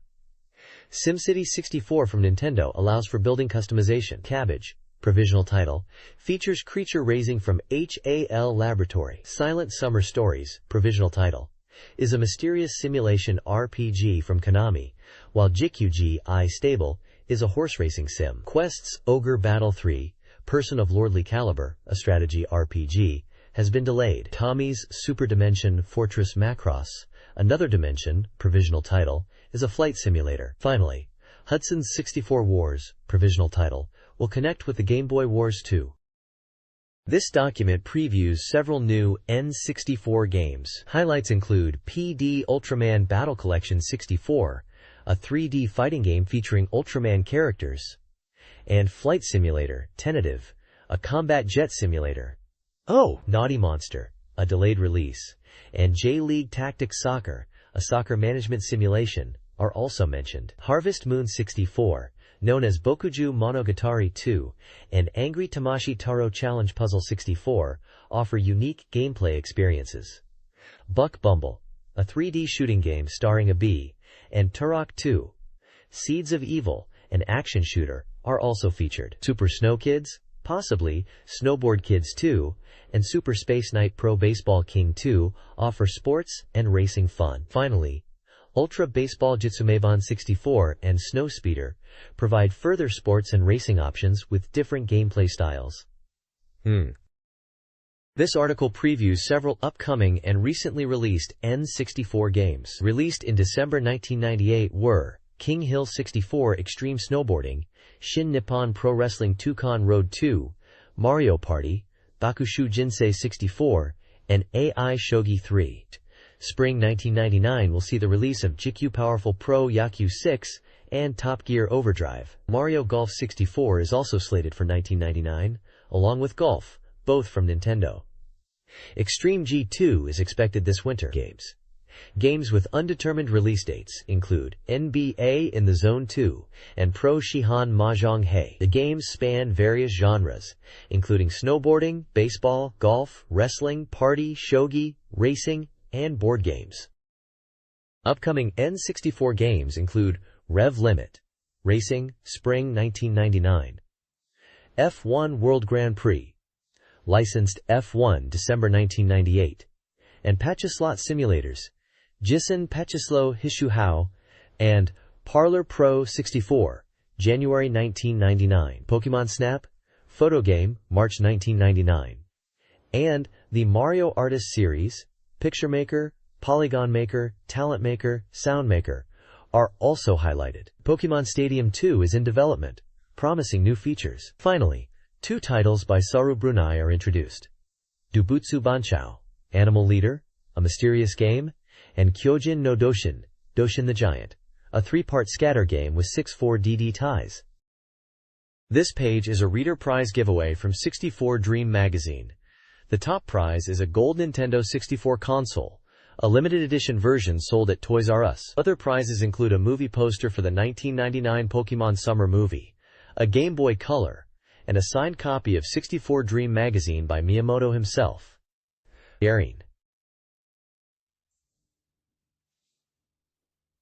Games being given away include The Legend of Time, Getter Love, Ocarina of Time, Magical Tetris Challenge featuring Mickey, Wet Tetris, Tetris 64 with Biosensor, and Knife Edge Nose Gunner. There are also Game Boy games, like Game Boy Wars 2, and Robopon Star version, and Sun version. Other prizes include a New Year lucky bag, a Mickey Mouse jigsaw puzzle, a Monticello pop figure, a Game Boy Color bag, a set of Pokémon Friends 5 figures, and a full set of Zelda, Ocarina of Time Gashapon figures. The deadline to enter is January 20th, 1999, and winners will be announced in the April issue of 64Dream magazine, which will be released in February.